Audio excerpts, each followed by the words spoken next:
नमस्कार students, Nishant academy में आप सभी का स्वागत है।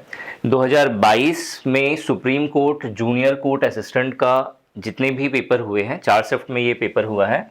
तो बहुत सारे स्टूडेंट्स इसका वेट भी कर रहे थे कि इसका सॉल्यूशन कब आएगा निशांत एकेडमी चैनल पर। सो फाइनली इसका सॉल्यूशन की पूरी सीरीज स्टार्ट होगी। जो शिफ्ट में पेपर हुए हैं, हम लोग चारों शिफ्ट के, ठीक है, चारों शिफ्ट के जितने भी पेपर हैं, चारों शिफ्ट के जितने भी पेपर हैं, इन सभी शिफ्ट के पेपर्स को हम लोग कंप्लीट डिटेल के साथ, पूरा सॉल्यूशन के साथ हम लोग अच्छे से कवर करेंगे। ठीक है, हर एक पॉइंट इंपॉर्टेंट है। एक्चुअली इस पेपर को करने से फ़ायदा क्या होने वाला है आपका, तो सबसे पहला फ़ायदा ये होगा कि आपको समझ में आएगा कि किस टाइप के क्वेश्चंस पूछे गए थे। दूसरा, जब भी मैं प्रीवियस ईयर क्वेश्चंस करवाता हूं तो मैं उसका डिटेल्ड में सॉल्यूशन बताता हूं। इसका मतलब ये हुआ कि जो 2022 में आया हुआ है क्वेश्चंस, 2025 में उसके अकॉर्डिंग अगर चेंज होगा कुछ भी, तो मैं आपको वो बताते हुए चलता हूं। तो इससे बहुत हेल्प मिलती है, प्लस सारे टॉपिक का एनालिसिस करते हुए चलते हैं। तो अगर आप सीरियस प्रिपरेशन कर रहे हो, सीरियस टारगेट कर रहे हो supreme court junior court assistant exam की, तो ये पूरी सीरीज आपके लिए बहुत यूजफुल होगी। ठीक है, पहली बार चैनल पे आए हैं तो चैनल सब्सक्राइब कर लेना, क्योंकि लास्ट टाइम भी हम लोगों ने supreme court junior court assistant का बहुत अच्छे से पूरा सिलेबस कवर करवाया था। इस बार भी हम लोग बहुत अच्छे से इस एग्जाम को कवर करेंगे। ठीक है, तो सब्सक्राइब कर लेना। और अगर आप relevant courses and test series में इंटरेस्टेड हैं, अगर आप चाहते हैं बेस्ट प्रिपरेशन करना एक डेडिकेटेड कोर्स के साथ, तो निशांत एकेडमी का एप्लीकेशन है, प्ले स्टोर से आप डाउनलोड कर सकते हैं। nishantiacademy.com साइट है हमारी, वहां पे जाकर के आप supreme court junior court assistant का फुल पैकेज का कोर्स ले सकते हैं। ठीक है, यहाँ पे हम लोग इवनिंग शिफ्ट का पेपर करेंगे, 2022 का हुआ था। तो यहाँ पे जो पेपर है, एक्चुअल कितने क्वेश्चंस होंगे, यहाँ पे 125 क्वेश्चन होंगे और कितने मार्क्स के होंगे, 125 मार्क्स के, मतलब हर क्वेश्चन 1 नंबर का होने वाला है। ठीक है, नेगेटिव मार्किंग कितनी है, तो 0.25 की नेगेटिव मार्किंग है। और यहाँ पे जो क्वेश्चंस हैं उसमें सबसे ज्यादा या सबसे मेजर सेक्शन किसका है, इंग्लिश का, जिसके 50 क्वेश्चन पूछे जाएंगे। इसके अलावा एप्टीट्यूड के 25 क्वेश्चन होंगे। अब ये जो एप्टीट्यूड होगा, इसके अंदर क्वांट और रीजनिंग के क्वेश्चंस कंबाइंड फॉर्म में आपको दिखेगा। इसके बाद 25 क्वेश्चन जनरल अवेयरनेस के ऊपर में होगा, और इसके बाद जो 25 एक्स्ट्रा क्वेश्चन होगा वो एक अलग सेक्शन से बना हुआ आपको दिखेगा पेपर में। ठीक है, जो कि कंप्यूटर अवेयरनेस के ऊपर में होगा। तो 125 क्वेश्चन, 125 मार्क्स, 0.25 की नेगेटिव मार्किंग। ठीक है, ये जो है 2022 का भी फॉर्मेट है और इस बार का भी फॉर्मेट यही है। ठीक है, अब सबसे पहले हम लोग इंग्लिश का सेक्शन देखेंगे। तो इंग्लिश के सेक्शन में आपको 2 अनसीन पैसेज दिया गया है। ठीक है, कितने अनसीन पैसेज दिए गए हैं, 2। हर एक अनसीन पैसेज में 5 क्वेश्चन है, यानी टोटल 10 क्वेश्चन है। तो आपको 2 अनसीन पैसेज दिया जाएगा। ठीक है, पैसेज जो है बहुत ज्यादा टफ भी नहीं है, बहुत ज्यादा इजी भी नहीं है। ठीक है, यहाँ पे देखो अनसीन पैसेज बहुत तरीके से दिया जाता है। कुछ ऐसा होता है अनसीन पैसेज कि आपने रीड कर लिया और जो क्वेश्चन दिया गया है, क्वेश्चन की लाइंस आप यहाँ पे देख करके समझ सकते हो क्या आंसर होगा और मार्क कर लेते हो। और बहुत सारे ऐसे होते हैं रीडिंग कंप्रीहेंशन, जिसमें आपको पहले आपको रीडिंग कंप्रीहेंशन को अच्छे से पढ़ करके समझना होगा कि कंटेंट एक्चुअल में कहना क्या चाह रहा है, और उसके बाद क्वेश्चंस के आंसर देने पड़ेंगे समझ करके कि एक्चुअल में जो पैसेज आपको दिया गया है, एक्चुअल पैसेज का मतलब क्या है, उसके अकॉर्डिंग क्वेश्चंस का आंसर करना होता है। तो ये थोड़ा सा टिपिकल होता है और यही फॉर्मेट यहाँ पे दिया गया है। तो यहाँ पे हम लोग सबसे पहले क्या करेंगे, आपका जो अनसीन पैसेज गिवन है पहला वाला, उसे रीड करते हैं। ठीक है, रीड करूंगा मैं, थोड़ा स्पीड में ये पार होगा ताकि आपको अच्छे से समझ में आ जाए। ठीक है, as a result of increasing human population and impact of its activities on natural resources, earth environment has undergone significant changes, especially during the later half of the 20th century. ठीक है, यहाँ पे एक लाइन लिखा हुआ है जो आपको समझना पड़ेगा कि जो इंक्रीजिंग ह्यूमन पॉपुलेशन है, ठीक है, इंक्रीजिंग ह्यूमन पॉपुलेशन है और impact on it's activities, human population की जो एक्टिविटीज हो रही है, ठीक है, किसके ऊपर में, नेचुरल रिसोर्सेज के ऊपर में। मतलब नेचुरल रिसोर्सेज को हम लोग क्या कर रहे हैं, बहुत ज्यादा खपत कर रहे हैं उसकी, जिसकी वजह से अर्थ का एनवायरनमेंट अंडरगो सिग्निफिकेंट चेंजेस। उसमें क्या हो रहा है, अर्थ के एनवायरनमेंट में बदलाव आ रहा है, चेंज आ रहा है। ठीक है, अब आगे यहाँ पे है, one of the changes in an increase in the concentration of carbon dioxide and other greenhouse gases in the lower layer and ozone depletion in the upper layers of the atmosphere, causing a gradual increase in surface air temperature. ठीक है, यहां जो line कह रहा है वो क्या कह रहा है कि one of the changes in an increase in the concentration, मतलब इसमें इसके कारण क्या हुआ है, ये जो एनवायरनमेंट चेंज हो रहा है उसमें एक चेंज ये है कि कार्बन डाइऑक्साइड का जो कॉन्सेंट्रेशन है वो इंक्रीज हो रहा है and other green house gases, और जो अदर ग्रीन हाउस गैसेस है उनका भी जो है कॉन्सेंट्रेशन क्या हो रहा है, इंक्रीज हो रहा है। कहां पे, इन द लोअर लेयर। हमें पता है कि एनवायरनमेंट के बहुत सारे लेयर होते हैं, तो जो सबसे लोअर लेयर है वहां पे, ठीक है। And ozone depletion in the upper layer, और ओजोन का डिप्लीशन हो रहा है कहां पे, एनवायरनमेंट के अपर लेयर में of the atmosphere, causing a gradual increase in the surface air temperature. जो सरफेस मतलब जो सरफेस एयर है, मतलब जैसे अर्थ का जो सरफेस एयर होगा, इस एयर का टेम्परेचर जिसकी वजह से क्या हो रहा है, इंक्रीज हो रहा है। The earth has been suffering from fever, ठीक है, अर्थ के जो है वो सफर कर रहा है किससे, फीवर से, मतलब वो तप रहा है। And the to lead culprit of this phenomenon, ठीक है, और जो मेन कल्प्रिट है जिसकी वजह से ये हो रहा है, are carbon emission and ozone depleting substances. मतलब इसका जो मेन कारण है वो क्या है, एक तो कार्बन इमिशन हो रहा है, ठीक है, वो एक कारण है, और दूसरा ओजोन डिप्लीटिंग सब्सटेंसेस जो है वो एनवायरनमेंट में ज्यादा हो रही हैं। ये दो मेन कारण है, ठीक है। अब यहां पे जो नेक्स्ट पैरा है वो क्या कहता है, a warmer world will have both beneficial and harmful effects, but poor nations in the tropics will suffer the most. जो वार्मर वर्ल्ड है, ठीक है, जो गर्म संसार है, वो क्या हो रहा है, उससे बेनिफिट भी होगा और नुकसान भी होगा, ठीक है इसके। बट लेकिन जो पुअर नेशंस हैं, जो गरीब देश हैं, वो सबसे ज्यादा क्या करेंगे, सफर करेंगे, जो कि ट्रॉपिक एरिया में होंगे। सम एरियाज विल बेनिफिट, ठीक है, कुछ एरियाज में क्या होगा, बेनिफिट होगा, because of less sewer winter, ठीक है। मान लो कि जो विंटर एरियाज में ऑलरेडी है, जो चिल की वजह से, जो ठंड की वजह से जो है परेशान होते हैं, अब चूंकि गर्मी बढ़ रही है तो उन्हें थोड़ा सा आराम मिलेगा, थोड़ी सी राहत महसूस होगी। तो because of less sewer winter, more precipitation in some dry areas, less precipitation in wet areas and increase food production, ठीक है, ये एक कारण है, ठीक है। ये सारे रिजल्ट होंगे किसके, कौन से, कैसे रिजल्ट होंगे, जिसमें कुछ बेनिफिट्स होगा कुछ एरियाज में, ठीक है। और उसके बाद फिर नेक्स्ट है यहां पे, some plants and animal species adapted to higher temperatures may be able to expand their population and range, ठीक है। कुछ प्लांट होंगे, कुछ एनिमल स्पीसीज होगा जो एडप्ट कर जाएगा हायर टेम्परेचर में, may be able to expand their population and range. Other areas will suffer from excessive heat, और जो बाकी एरियाज है वो एक्सेसिव हीट से क्या करेगी, सफर करेगी। Lack of water and decrease food production, ठीक है। अब जो इससे प्रॉब्लम क्या होगा, इससे प्रॉब्लम होगा, वाटर की कमी होगी और फूड प्रोडक्शन क्या हो जाएगा, डिक्रीज हो जाएगा। Wildfires in the forest and grassland are likely to increase where the climate becomes drier. अब जहां पे क्लाइमेट ड्रायर हो रहा है वहां पे क्या होता है, हमने देखा है ना, शुष्क जब एयर होता है जंगलों में, जब शुष्क हवाएं चलती है जिससे जंगलों में आग लग जाती है, ठीक है, तो ये चीजें ज्यादा देखने को मिलेगी। Trees would suffer from diseases and paste pollution would go up, ठीक है, जो पेस्ट, जो पॉल्यूशन है वो ज्यादा बढ़ेगा, और जो पेड़ पौधे हैं उनमें डिजीज, उनमें बीमारियां आनी शुरू हो जाएंगी। Plants and animal species unable to migrate और adapt to higher temperatures are likely to be reduced, ठीक है, क्लियर हो गया यहां तक। आगे बढ़ते हैं हम लोग। नेक्स्ट है यहाँ पे, shift in regional climate will also threaten parks, wild reserves, wetlands and coral reef, ठीक है। शिफ्ट इन रीजनल क्लाइमेट, जो रीजनल क्लाइमेट है उसमें जो शिफ्ट आएगा, मतलब उसमें जो चेंज आएगा, ठीक है, उससे क्या होगा, जो नेशनल पार्क्स हैं या वाइल्ड रिजर्व्स हैं, ठीक है, वो सब क्या हो जाएगा, इंडेंजर्ड हो जाएगा, ठीक है। उसके बाद कोरल रीफ में प्रॉब्लम होगी, वेटलैंड में प्रॉब्लम होगा, other ecosystems like to be disrupted are polar seas, coastal wetlands, alpine tundra and high altitude mountain tops. So climate change has become one of the prime issue threatening the sustainability of the world's environment, ठीक है। आपको यहां पे समझ में आ गया कि पूरा का पूरा पैरा किसके ऊपर में बात कर रहा है, ठीक है, ग्लोबल वार्मिंग के बारे में बात कर रहा है, क्लाइमेट चेंज के बारे में बात कर रहा है, इन्वायरमेंट चेंज के बारे में बात कर रहा है, ठीक है।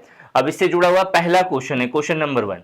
क्वेश्चन नंबर 1 कह रहा है कि एक्सट्रीमली वार्म क्लाइमेट, जो एक्सट्रीमली गर्म जो क्लाइमेट है, will affect some areas as follow, ठीक है, वो कुछ एरियाज को कैसे जो है प्रभावित करेगा। तो कौन सा कैसा है, तो एक्सट्रीमली वार्म क्लाइमेट, क्लाइमेट कैसा होगा जब एक्सट्रीमली वार्म होगा तो वो कैसे अफेक्ट करेगा। अगर आप यहां पे देखोगे तो यहां पे लिखा हुआ है other area will suffer from the excessive heat, ठीक है, जो एक्सेसिव हीट होगा उससे जो अदर एरियाज जो है वो क्या करेगा, सफर करेगा। कैसे सफर करेगा, lack of water and decreased food production, wildfires in the forest and grassland are likely to increase where the climate becomes drier, ठीक है, ये लाइन लिखा हुआ है। अब आपको ऑप्शन समझना है, यहाँ पे ऑप्शन क्या कह रहा है। ऑप्शन पहला वाला ऑप्शन ये कह रहा है lack of water will reduce food production, ठीक है, जो पानी की कमी है वो क्या करेगा, फूड प्रोडक्शन को रिड्यूस करेगा। And wild fire in forest will be rampant, ठीक है, वाइल्ड फायर जो जंगलों में जो आग लग जाती है वो क्या होगी, वो रैम्पेंट होगी। रैम्पेंट मतलब जो बहुत तेजी से बढ़ता है, ठीक है। तो देखो पहला वाला ऑप्शन जैसा मैंने आपको अभी बताया, ठीक है, एग्जैक्टली मैच नहीं हो रहा है, लेकिन अगर आपने अच्छे से पैरा को समझा, ठीक है, तो आप बहुत आसानी से यहाँ पे बोल सकते हो कि पहला वाला ऑप्शन ही राइट आंसर होगा। लेकिन ओवर कॉन्फिडेंट नहीं होना है और भी पढ़ लेना है। ग्रासलैंड विल बी ग्रीनर, जो ग्रासलैंड है वो ग्रीनर हो जाएगा, तो ये फनी जैसा लग रहा है, ये तो पॉसिबल ही नहीं है। दूसरा है large sections of the human population will migrate to the other areas, ऐसा हम लोगों ने कुछ पढ़ा नहीं, ठीक है, तो ये भी गलत हो गया। चौथा वाला पॉइंट क्या है, चौथा वाला पॉइंट है population of plants and animals will increase, ठीक है, ये जरूरी नहीं है कि ये इंक्रीज हो हमेशा, ठीक है, वो हो सकता है कि प्लांट का की कुछ स्पीसीज जो है वो एडप्ट कर जाए और वो इंक्रीज कर जाए, लेकिन सबके सब नहीं कर सकती, ठीक है। तो जो सबसे सुटेबल है वो कौन सा है, ऑप्शन 1। तो इसका जो राइट आंसर होगा वो होगा ऑप्शन 1। पूरे के पूरे क्वेश्चन पेपर की अगर आपको पीडीएफ चाहिए तो निशांति एकेडमी टेलीग्राम चैनल और निशांति एकेडमी व्हाट्सएप ग्रुप ज्वाइन कर लेना, आपको वहां पे इसकी पीडीएफ मैं शेयर कर दूंगा, वहां से आप डाउनलोड कर सकते हो, ठीक है। अब वही सेम पैरा पे नेक्स्ट क्वेश्चन मुझे यहाँ पे गिवन है, a warmer world is the result of, एक वार्मर वर्ल्ड जो होता है वो किसका रिजल्ट होता है, ठीक है, एक वार्मर वर्ल्ड जो होगा, जो गर्म हो रहा है, जो संसार जो दुनिया गर्म हो रही है वो किसके कारण गर्म हो रही है, ठीक है। तो अगर आप यहाँ पे देखोगे, यहाँ पे आपको मेंशन है as a result of increasing human population and impact on its activity on the natural resources earth environment was undergo significant change, ठीक है, इसमें वार्मर वर्ल्ड के बारे में एग्जैक्टली नहीं बोल रहा है, ये बोल रहा है एनवायरनमेंट चेंज हो रहा है इसकी वजह से, ठीक है। हमसे पूछा क्या गया है, हमसे पूछा गया है वार्मर वर्ल्ड जो है वो किसकी वजह से हो रहा है, ठीक है। The earth is suffering from fever, जो अर्थ है वो फीवर से सफर कर रहा है, मतलब वो तप रहा है, यानी कि इन्वायरमेंट क्या हो रहा है, गर्म हो रहा है, किसकी वजह से। And the two leading culprits of this phenomenon are carbon emission and ozone depleting substances. तो यहाँ पे जो राइट आंसर होगा वो क्या होगा, carbon emission and ozone depleting substances. आपको क्वेश्चन समझना है, ऑप्शन क्या कह रहा है, और फिर उसके अकॉर्डिंग आपको एग्जैक्टली समझना पड़ेगा क्या इसका सॉल्यूशन हो सकता है। तो यहाँ पे देखो enhance effect of green house gases, ये नहीं होगा, एयर पॉल्यूशन मेंशन नहीं है, ओजोन डिप्लीशन मेंशन है, लेकिन उसके साथ साथ एक और चीज मेंशन थी कार्बन इमिशन के बारे में। तो एक्चुअल इसका आंसर क्या होगा, carbon emission and ozone depleting substances, ठीक है, यानी कि जो फोर्थ ऑप्शन है वो राइट आंसर हो जाएगा। नेक्स्ट क्वेश्चन पे आते हैं। नेक्स्ट क्वेश्चन है earth environment has been impacted by, जो अर्थ का एनवायरनमेंट है वो कैसे इंपैक्ट हुआ है। तो अगर आप फर्स्ट पैरा पढ़ोगे तो यहीं पे मेंशन है कि जो अर्थ का एनवायरनमेंट है, ठीक है, आपको यहीं पे मिल जाएगा कि जो अर्थ का एनवायरनमेंट है वो सिग्निफिकेंटली चेंज हुआ है, यानी कि इंपैक्ट हुआ है, किसकी वजह से, तो ह्यूमन पॉपुलेशन के इंक्रीज होने की वजह से और उनकी एक्टिविटीज जो है जो नेचुरल रिसोर्सेज पे बढ़ी हैं, मतलब वो नेचुरल रिसोर्स का कंजम्पशन ज्यादा करने लगे हैं क्योंकि पॉपुलेशन ज्यादा है, तो इसकी वजह से जो अर्थ का जो एनवायरनमेंट है वो चेंज हुआ है। तो जो क्वेश्चन कह रहा है उसके अकॉर्डिंग जो आंसर होगा वो इसी से मिलता जुलता होगा। तो पहला है अनकंट्रोल्ड राइज इन पॉपुलेशन, बिल्कुल सही है, ठीक है, पॉपुलेशन जो है वो अनकंट्रोल्ड बढ़ा है, लेकिन हमें और अच्छे से देखना है और भी ऑप्शंस देखना है। सेकेंड जो ऑप्शन है वो कह रहा है increasing human population and over exploitation of natural resources. Second option जो है मोर एप्रोप्रिएट है, क्योंकि वो ह्यूमन पॉपुलेशन के इंक्रीज होने को भी बता रहा है और नेचुरल रिसोर्सेज का ओवर एक्सप्लॉयटेशन हो रहा है ह्यूमंस के द्वारा, ये भी बता रहा है। ठीक है, इसके अलावा डिप्लीटिंग ऑफ नेचुरल रिसोर्सेज ये भी सही है, लेकिन पूरा नहीं है। ठीक है, पूरा क्या है, दोनों का मिला करके, मतलब ऑप्शन ए और ऑप्शन 3 का मिला करके, जो कि ऑप्शन 2 में गिवन है।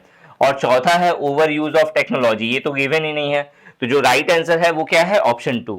ठीक है, आपको समझ में आ गया होगा कि करना कैसे है, किस तरीके से आपको यहाँ पे पैरा को रीड करना है और कैसे फिर आपको क्वेश्चंस के आंसर करने हैं।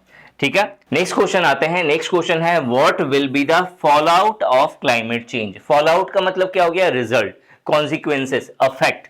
ठीक है, क्या इसका इफेक्ट हो रहा है, प्रभाव क्या है, किस चीज का, क्लाइमेट चेंज का। क्लाइमेट चेंज का प्रभाव क्या हो रहा है, तो क्लाइमेट चेंज का प्रभाव ये हो रहा है, देखो यहाँ पे shift in the regional climate change. Shift का मतलब होता है चेंज। रीजनल क्लाइमेट में जो चेंज हो रहा है will also threaten park, wild reserve, ठीक है, वेटलैंड्स एंड कोरल रीफ्स। ठीक है, तो आपको इससे मिलता जुलता सही आंसर ढूंढना है। Water level in the ocean will go down, गलत है। ठीक है, दूसरा है यहाँ पे coral reefs and wetland will be endangered, ये सही है। ठीक है, और भी देख लो यहाँ पे alpine tundra region will be colder. ठीक है, वो तो ऑलरेडी कोल्डर है। ठीक है, ecology will not be affected, ये भी गलत है, तो ऑप्शन 2 जो है ये यहाँ पे राइट आंसर हो जाएगा। ठीक है, इजी क्वेश्चन है, बस आपको समझना पड़ेगा पैरा में कहाँ पे इसका सही जो है, कहाँ पे सही से ये वो मेंशन करा गया है। ठीक है, आपको चीजें अगर अच्छे से समझ में आ रही हैं तो वीडियो को एक बार जरूर लाइक कर दीजिएगा। ठीक है, देखो यहाँ पे जो नेक्स्ट क्वेश्चन है वो क्या कह रहा है, choose the pair of words from the following which comes close it, ठीक है, in the meaning of depletion and culprit in the context of the above passage. ठीक है, डिप्लीशन और कल्प्रिट ये दो वर्ड मेंशन करा गया है पैरा में। आपको पैरा अगर आपने पढ़ लिया अच्छे से तो आपको क्या करना है, इससे मिलते जुलते हैं इसके जो सिनोनिम होंगे, जो सिमिलर वर्ड है, जो या क्लोजली मैच कर रहा है इसके मीनिंग से, उस तरीके का वर्ड आपको यहाँ पे चुनना है। डिप्लीशन का मतलब क्या होता है, क्षय होना। ठीक है, कमना, डिप्लीट करना मतलब कोई चीज जो है क्या हो रही है, मतलब खराब होती जा रही है, बर्बाद होती जा रही है। ठीक है, इसको बोलते हैं डिप्लीशन। ठीक है, कम होती जा रही है, ये हो गया डिप्लीशन। कल्प्रिट का मतलब जो मेन जो है दोषी होता है उसे हम लोग कल्प्रिट कहते हैं। ठीक है, तो कल्प्रिट का जो सिनोनिम हो जाएगा वो है कन्विक्ट, और डिप्लीशन का मतलब होता है कमी होना, क्षय होना, तो डिक्लाइन इसका सिनोनिम हो जाएगा। तो जो ऑप्शन 3 है वो यहाँ पे राइट आंसर हो जाएगा। बाकी को देख लो, कॉन्सिक्वेंसेस और डिप्लीशन का कोई लेना देना नहीं है तो ये नहीं हो सकता। कल्प्रिट और रिस्पॉन्सिबल में कोई लेना देना नहीं है तो ये ऑप्शन नहीं होगा। सेकेंड है डिक्रीज, डिप्लीशन को डिक्रीज कह सकते हैं, लेकिन जो कल्प्रिट है वो इररिस्पॉन्सिबल नहीं होगा, यानी कि जो सेकेंड ऑप्शन है वो भी नहीं होगा। ठीक है, रिडक्शन जो है ये डिप्लीशन को कहा जा सकता है, उसका सिनोनिम हो सकता है, लेकिन जो कल्प्रिट है वो कॉज नहीं हो सकता, वो कारण नहीं है यहाँ पे। ठीक है, तो जो राइट आंसर होगा वो होगा ऑप्शन 3। क्लियर हो गया आप सभी को। नेक्स्ट क्वेश्चन पे आते हैं हम लोग। नेक्स्ट क्वेश्चन है what does the author means by protectionist measure. ठीक है, प्रोटेक्शनिस्ट जो है, अब ऑब्वियस है कि एक नया पैरा में होगा, क्योंकि हम लोगों ने जो पैरा पढ़ा है उसमें प्रोटेक्शनिस्ट के बारे में कुछ गिवन नहीं था। ठीक है, तो आपको क्या करना पड़ेगा, ये पैरा एक बार रीड करना पड़ेगा। ठीक है, चलो इसको फटाफट रीड करते हैं जल्दी से। नंबर 6 नंबर का जो है यहाँ पे एक अलग पैरा स्टार्ट हो रहा है क्वेश्चन नंबर 6 से। Globalisation means an integration, integrate करना, of the economy of the country with the world economy. It involves an increase level of interaction. ठीक है, ग्लोबलाइजेशन का मतलब क्या है कि integration of economy of the country, country की इकोनॉमी का इंटीग्रेशन मतलब उसे मिला देना, किसके साथ, वर्ल्ड की इकोनॉमी के साथ। ठीक है, उसके बाद क्या कह रहा है, it involves an increase level of interaction. Interaction का मतलब क्या होता है, आप किसी के साथ इंटरैक्ट कर रहे हो, ठीक है, किसी के साथ टच में हो, तो इंटरैक्शन एंड इंटरडिपेंडेंस, मतलब इंटरडिपेंडेंस का मतलब आप उसके ऊपर में जो है डिपेंडेंट हो। ठीक है, interdependence among various peoples as well as countries. ठीक है, मतलब लोग और कंट्री जो है एक दूसरे के साथ क्या है, इंटरडिपेंडेंट है, और इंटरैक्शन है। एक्चुअल में इसका मतलब ही यही है, क्या है, globalization. In globalisation there is free exchange of products, ideas, culture, manpower and other resources.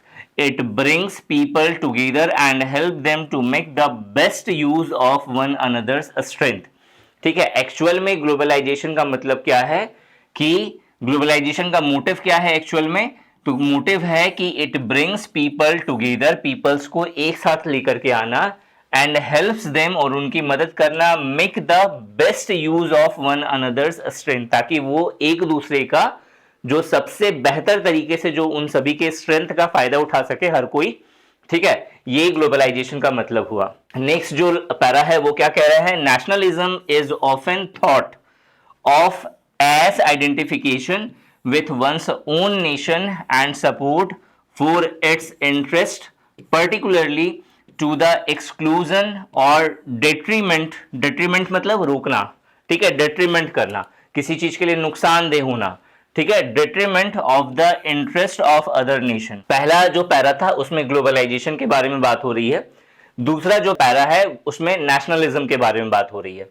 तो क्या कह रहा है दूसरा para? Nationalism is often thought of as identification with one's own nation.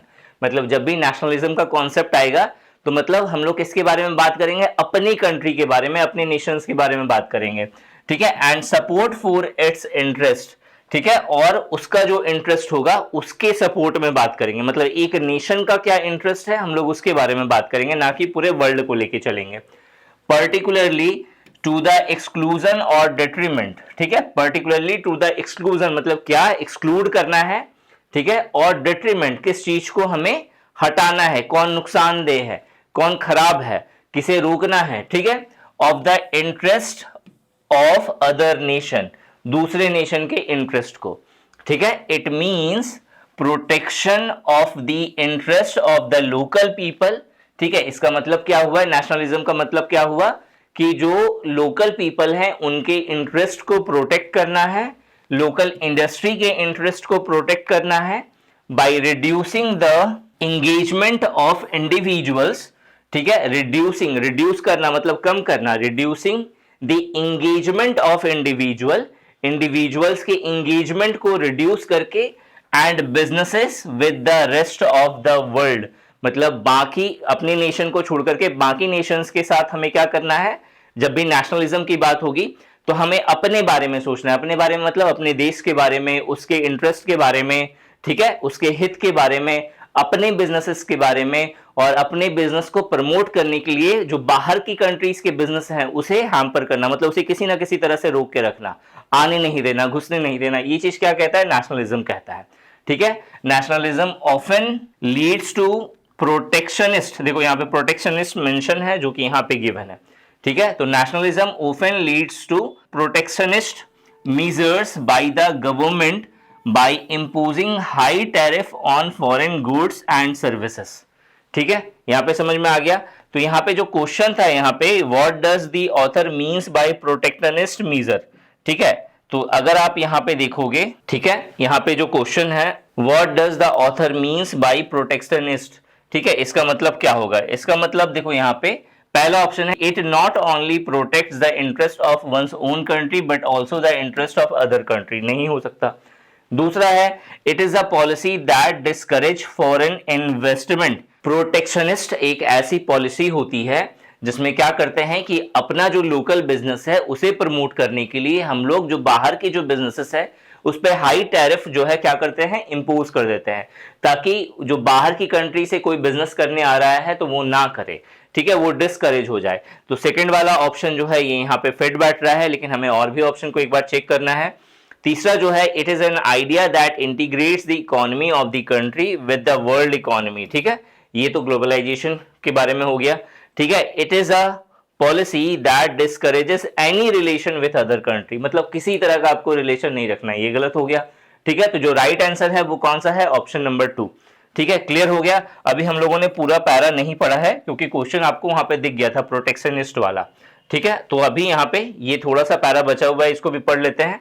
However, the world today is highly integrated and international trades play an extremely important role in the growth of an economy, ठीक है। लेकिन however क्या हो गया? लेकिन the world today, आज के समय में जो दुनिया है वो क्या है, हाईली इंटीग्रेटेड है, ठीक है, and international trades play an extremely important role, और जो इंटरनेशनल ट्रेड है वो बहुत ही इंपॉर्टेंट रोल प्ले करता है in the growth of an economy, एक इकोनॉमी के ग्रोथ के लिए, ठीक है। Therefore nationalism and globalization must coexist together, ठीक है। इसका मतलब क्या हुआ, इसका मतलब हुआ नेशनलिज्म और ग्लोबलाइजेशन को एक साथ एग्जिस्ट करना चाहिए, as they are like two wheels of a bicycle, both have to move together in perfect balance, ठीक है।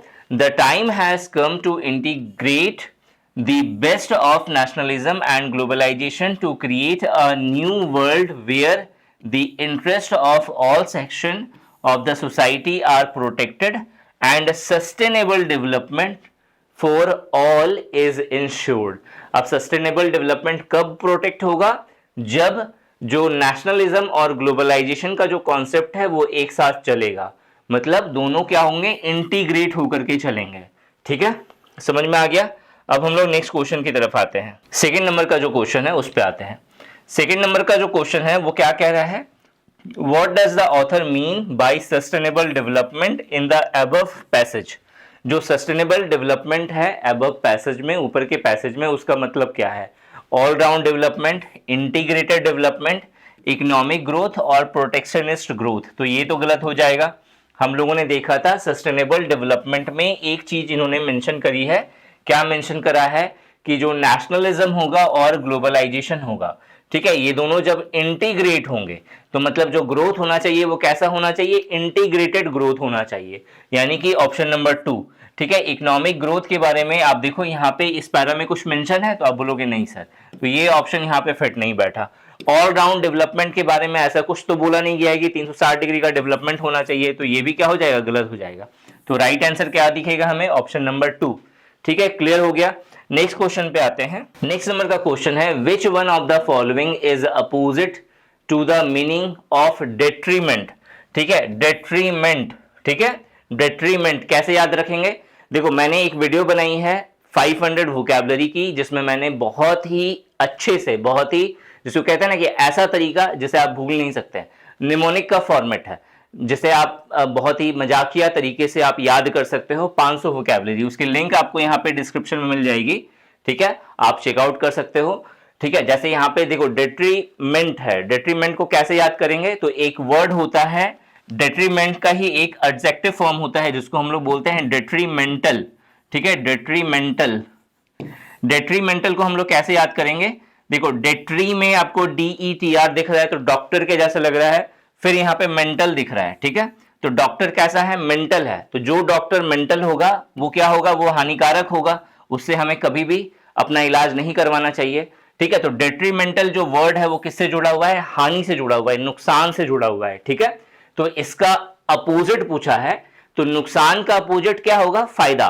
तो आपको यहां पे समझना है, हार्म ये सिनोनिम हो गया, डैमेज ये भी मिलता जुलता हो गया, ठीक है। रेमेडी जो है ये यहां पे बेस्ट फिट नहीं बैठ रहा है, तो एक्चुअल क्या है यहां पे आंसर, एडवांटेजेस, ठीक है। तो इसका जो राइट आंसर होगा अपोजिट ऑफ डेट्रीमेंट क्या हो जाएगा यहाँ पे, एडवांटेजेस, ठीक है। नेक्स्ट आते हैं नेक्स्ट क्वेश्चन पे। देखो नेक्स्ट क्वेश्चन है, which one of the following statement is false. आपको यहाँ पे 4 ऑप्शन दिए गए हैं और आपको बताना है फॉल्स स्टेटमेंट क्या है।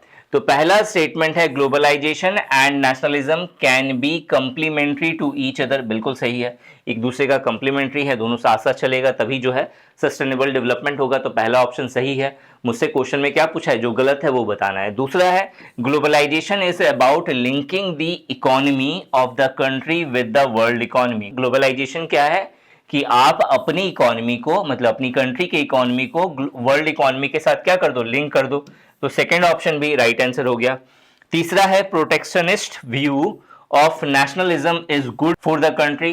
जो प्रोटेक्शनिस्ट व्यू है, ठीक है, मतलब अपनी लोकल बिजनेसेस को, अपने एरिया के बिजनेसेस को जो है क्या करो, प्रमोट करो और बाहर के देश के साथ रिलेशन ना रखो, ठीक है, ये बताता है प्रोटेक्शनिस्ट व्यू, ठीक है। तो प्रोटेक्शनिस्ट व्यू जो है क्या नेशंस के लिए गुड है, तो बिल्कुल नहीं, ठीक है, ये गलत स्टेटमेंट है। तो इसका मतलब जो फॉल्स है वो कौन सा है, नंबर 3, लेकिन हमें चौथा वाला भी एक बार चेक करना है। चौथा वाला है, international trade can be helpful for the growth of the countries economy, बिल्कुल सही है। तो ये 3 जो है ऑप्शन सही है। जो तीसरा नंबर वाला जो ऑप्शन है ये इसका राइट आंसर होगा, जो कि गलत है। ठीक है, नेक्स्ट क्वेश्चन पे आते हैं हम लोग। नेक्स्ट नंबर का क्वेश्चन है, how does globalization involve interdependence. जो ग्लोबलाइजेशन है वो इंटरडिपेंडेंस कैसे हो सकता है, कैसे होगा। ठीक है, पहला है by opening the countries market to the international companies. ठीक है, कंट्री का जो मार्केट है उसे इंटरनेशनल कंपनी के लिए ओपन कर दो।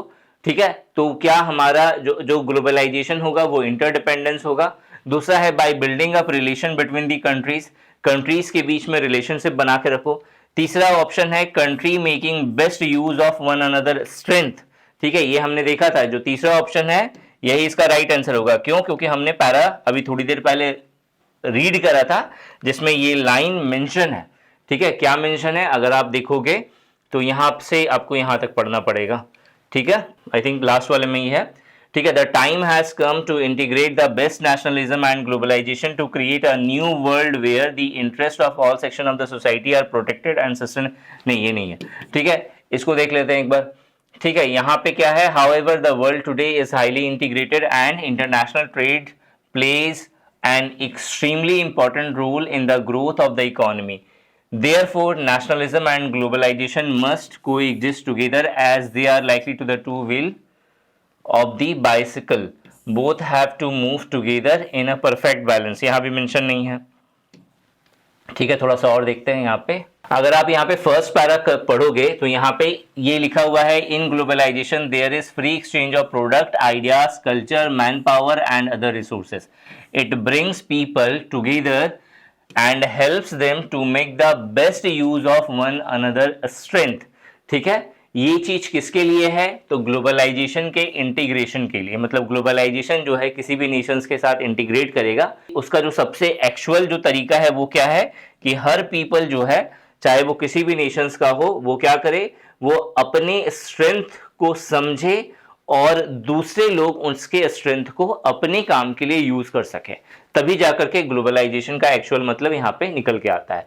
तो यहाँ पे जो राइट आंसर होगा वो क्या होगा? Option number 3, countries making best use of one another strength. ठीक है, क्लियर हो गया. नेक्स्ट आते हैं 11 नंबर का क्वेश्चन. 11 नंबर का क्वेश्चन है, of the 4 given option choose the most appropriate one. 4 option given है, आपको मोस्ट एप्रोप्रिएट वन जो है फाइंड आउट करना है. If you had worked hard you would top the exam. Basically ये जो है एक्टिव पैसिव का क्वेश्चन है. आपको पैसिव वॉइस में आपको 4 स्टेटमेंट दिए गए हैं, आपको बताना है सही स्टेटमेंट क्या होगा. ठीक है, तो देखो यहाँ पे तरीका क्या है, जब कभी भी वुड हैव दिखेगा तो आपको स्टार्टिंग में हैड दिखेगा. ठीक है, तो अब देख लो यहीं पे गिवन है, जैसे पहला वाला ऑप्शन है if you had worked hard you would नहीं होगा, वुड हैव होता है. ठीक है, तो यहाँ पे जो सेकंड ऑप्शन है if you had worked hard you would have top the exam.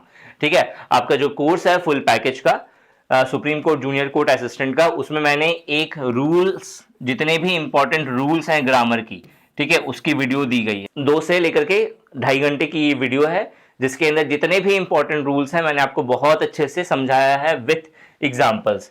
ठीक है, अगर आपने वो वीडियो पूरा देख लिया होगा तो आपको ये क्वेश्चन बहुत आसानी से आप कर सकते हो. ठीक है, नेक्स्ट क्वेश्चन की आते हैं. नेक्स्ट क्वेश्चन की बात करते हैं हम लोग. नेक्स्ट नंबर का क्वेश्चन है, choose the alternative which is closer to the opposite in meaning of the underlined word in the sentence. ठीक है, अपोजिट मीनिंग हमें एंटोनिम फाइंड करना है. किसका? इमेजिनरी का. तो इमेजिनरी का क्या होता है? रियल. तो जो ऑप्शन 3 है ये राइट आंसर हो जाएगा. इसके बाद नेक्स्ट है, he worked upon the ignorant villagers on the issue of education. ठीक है, ही वर्कड अपॉन का मतलब किसी को प्रभावित कर देना, इन्फ्लुएंस कर देना, अपना प्रभाव बना देना. ठीक है, तो इसका मुझे क्या करना है? बेस्ट एक्सप्रेशन फाइंड करना है. ठीक है, इडियम्स एंड फ्रेजेस का. तो वर्कड अपॉन का मतलब क्या हो गया? जो इन्फ्लुएंस्ड हो गया, जो इन्फ्लुएंस कर रहा है. ठीक है, तो यहाँ पे क्या हो जाएगा? इन्फ्लुएंस जो है इसका राइट आंसर हो जाएगा. ठीक है, इसके बाद जो नेक्स्ट क्वेश्चन है 14 नंबर का, 14 नंबर का जो क्वेश्चन है वो कह रहा है, अ डिजीज. हमें अगेन जो है एक वन वर्ड सब्स्टिट्यूशन का क्वेश्चन दिया गया है. A disease of the mind causing an uncontrollable desire to steal. चुराने का जो डिजायर होता है उसे क्या कहते हैं हम लोग? एक तरह की बीमारी होती है जिसे क्लेप्टोमेनिया कहते हैं. ठीक है, उसके बाद जो नेक्स्ट है, नेक्स्ट क्वेश्चन आते हैं. ठीक है, क्वेश्चन नंबर 15 जो है, अगेन हमें क्या करना है, हमें choose the most appropriate one, जो सही है वो फाइंड करना है। देखो, neither of the two main, ठीक है, दो टू मेन होना चाहिए, MEN गिवन है। अब यहाँ पे जब कभी भी नीदर नॉर रहेगा, ठीक है, नीदर वर्ड रहेगा, नीदर ऑफ द, ठीक है, टू मेन, तो इसके साथ हमेशा सिंगुलर वर्ब यूज होता है, यानी कि यहाँ पे वर यूज नहीं होगा, वॉज यूज होगा।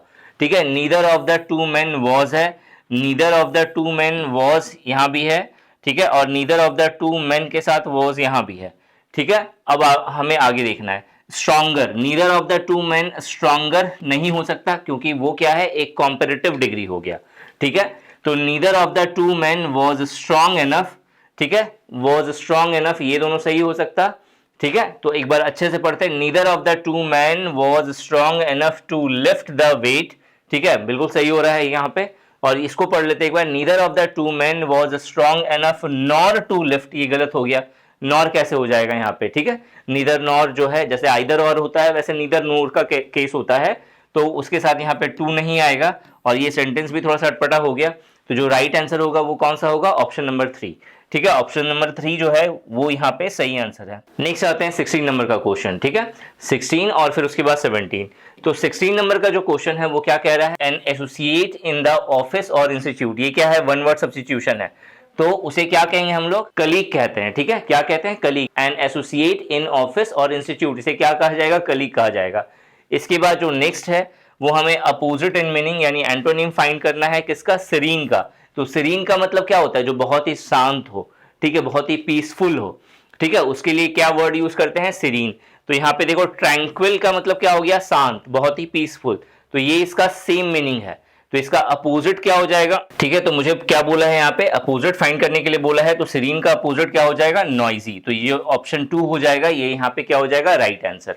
ठीक है, नेक्स्ट आते हैं हम लोग क्वेश्चन नंबर 18 पे। देखो, क्वेश्चन नंबर 18 कह रहा है कि when he narrated his dash story he felt dash for him, fill in the blanks है यहाँ पे। तो जब उसने अपनी कहानी सुनाई, कैसी कहानी सुनाई, तो अगर आप देखोगे तो रोमांटिक कहानी सुनाई, तो उसे प्यार आ गया, ऐसे तो हो नहीं सकता।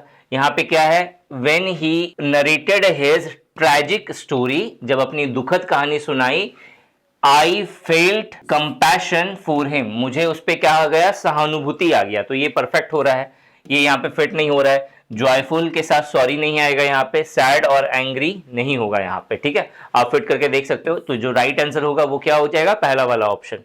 ठीक है, नेक्स्ट आते हैं हम लोग 19 नंबर के क्वेश्चन पे। 19 नंबर का क्वेश्चन एक सेंटेंस अरेंजमेंट का क्वेश्चन है। यहाँ पे आपको 4 सेंटेंस है और आपको सही ऑर्डर में अरेंज करना है। बेसिकली इसका एक तरीका होता है, एक पैटर्न होता है समझने का कि कौन सा सेंटेंस पहले होगा। पढ़ते हैं पहले वाले को। पहला ए नंबर पे कौन सा सेंटेंस है, the great advantage of early rising is the good start it give us in our day's work. ये पहला हो गया, तुम्हारा पहला सेंटेंस हो गया। दूसरा सेंटेंस मोर ओवर, याद रखना जब भी कोई लाइन स्टार्ट होती है वो कभी भी मोर ओवर से स्टार्ट नहीं होगी। तो कभी भी जो इन चारों से मिलके जो पहले जो सेंटेंस का स्टार्टिंग बनेगा वो मोर ओवर से नहीं बन सकता। ठीक है, मतलब स्टार्ट जो है वो मोर ओवर से नहीं होगा। फिर यहाँ पे है in the early morning the mind is fresh so the work done at that time is generally well done. ठीक है, और जो चौथा है डी नंबर है by beginning so early he knows. अभी ही में कौन नोज ये हमें नहीं पता, तो ये चीज भी कभी भी ऐसा लगेगा जब आप स्टार्ट करोगे तो ही नोज में सबसे पहले आपके दिमाग में आएगा कौन, ही यहाँ पे कौन है। ठीक है, तो बी नंबर और डी नंबर से कभी भी सेंटेंस स्टार्ट नहीं होगा, बी नंबर से और डी नंबर से। तो अगर आप देखोगे डी से यहाँ पे गिवन है तो ये कभी भी पहला नहीं हो सकता। अब ए है और सी है, ठीक है, ए से स्टार्ट है और सी से स्टार्ट है। सी का अगर आप अच्छे से देखोगे, in the early morning the mind is fresh. ठीक है, in the early morning mind क्या होता है, फ्रेश होता है। So the work done at that time, इसलिए work done at that time is generally well done. ठीक है, तो यहां पे ये सेंटेंस लग रहा है कि हो सकता है, बट ए जो है वो ज्यादा अप्रोप्रिएट है, क्योंकि अगर आप ए वाला अगर पढ़ोगे तो the great advantage of early rising is the good start it gives us in our day's work. ठीक है, मतलब ऐसा लग रहा है कि ये स्टार्ट हो रहा है, यहां से कुछ कोई कॉन्सेप्ट बताने की कोशिश कर रहा है। ठीक है, तो यहाँ पे ए वाले को हमें फॉलो करना है पहले। अगर ए में अगर हमें लगेगा कुछ मिसमैच हो रहा है तो फिर हम लोग सी के ऑप्शंस के अकॉर्डिंग जाएंगे। ठीक है, तो हम लोग मान के चलते हैं कि जो सेंटेंस है वो ए से स्टार्ट हो रहा है।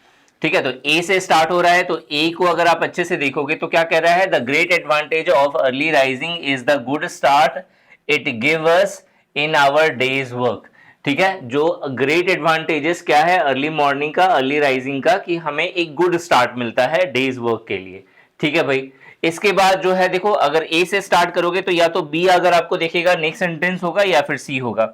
हमें इस चीज को रिकॉग्नाइज करना है। सिर्फ बी है मोर ओवर से।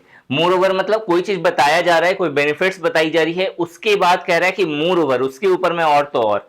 ठीक है, तो बी इसके बाद यहाँ पे फिट नहीं होगा। ठीक है, अगर हम लोग सी को पढ़ते हैं थोड़ी देर के लिए, सी कहां पे है उसमें देख लेते हैं, पढ़ लेते हैं पहले, समझ लेते हैं, उसके बाद आपको समझ में आएगा। ठीक है, तो ए क्या कह रहा था, ए कह रहा था the great advantage of the early rising is the good start it gives us in our day's work. उसके बाद सी में अगर आए तो in the early morning the mind is fresh. Early morning में क्या होता है, माइंड क्या होता है, फ्रेश होता है। So the work done at that time is generally well done. ठीक है, इसीलिए जो वर्क डन होता है इस समय में वो बहुत अच्छा होता है। ठीक है, अब उसके बाद फिर यहाँ पे आए मोर ओवर, मतलब और तो और, मतलब एक तो बेनिफिट बता दिया और उसके ऊपर में क्या है, उसके ऊपर में है more over the early riser also find time to do some exercise in the fresh morning air.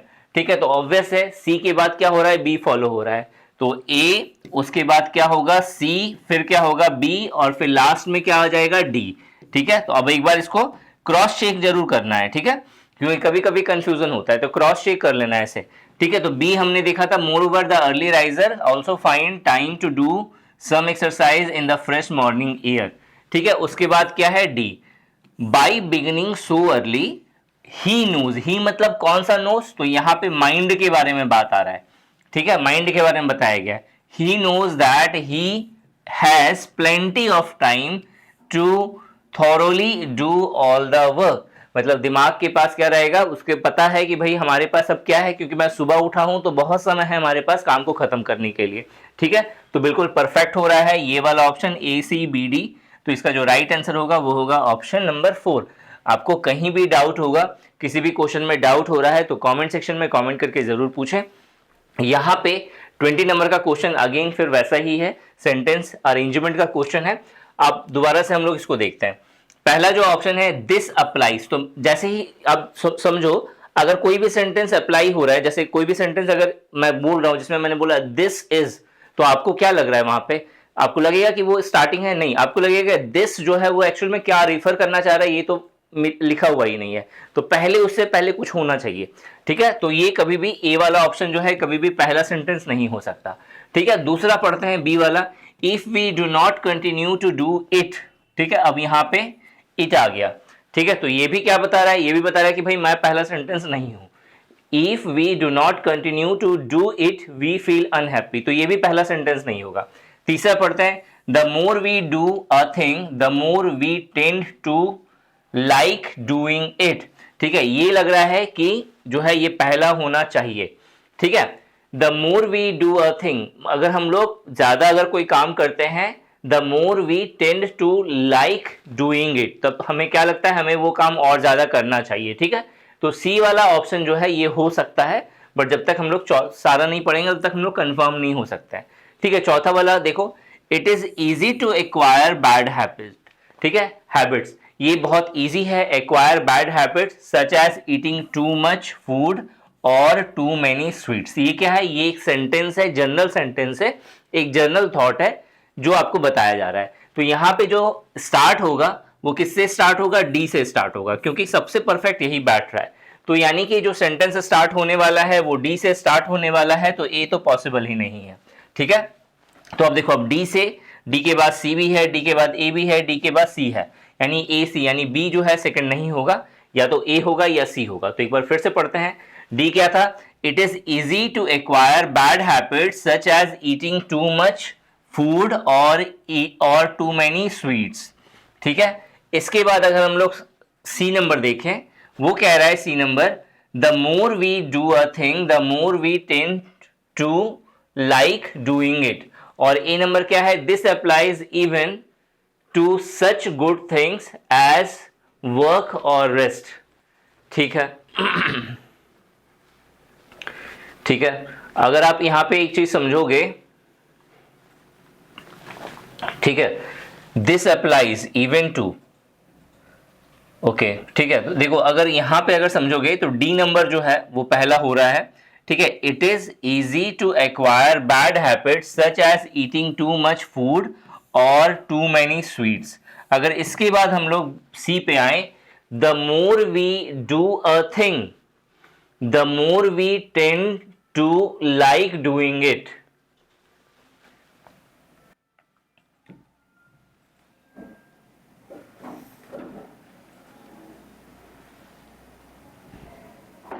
ठीक है, इसके बाद अगर आप यहां पे देखोगे, ए नंबर क्या कह रहा है, this applies even to such good things as work और रेस्ट। ठीक है, मतलब ये जो है कब अप्लाई हो जाता है, ये तब अप्लाई हो जाता है कि जब हम लोग काम कर रहे होते हैं या फिर रेस्ट कर रहे होते हैं। और उसके बाद अगर उस समय भी अगर हम नहीं करते हैं इस चीज को, मतलब इतना ये हैबिचुअल हो जाता है कि उस समय भी नहीं करते हैं, तो हमें क्या लगता है कि हम अनहैप्पी हैं। If we do not continue to do it we feel unhappy.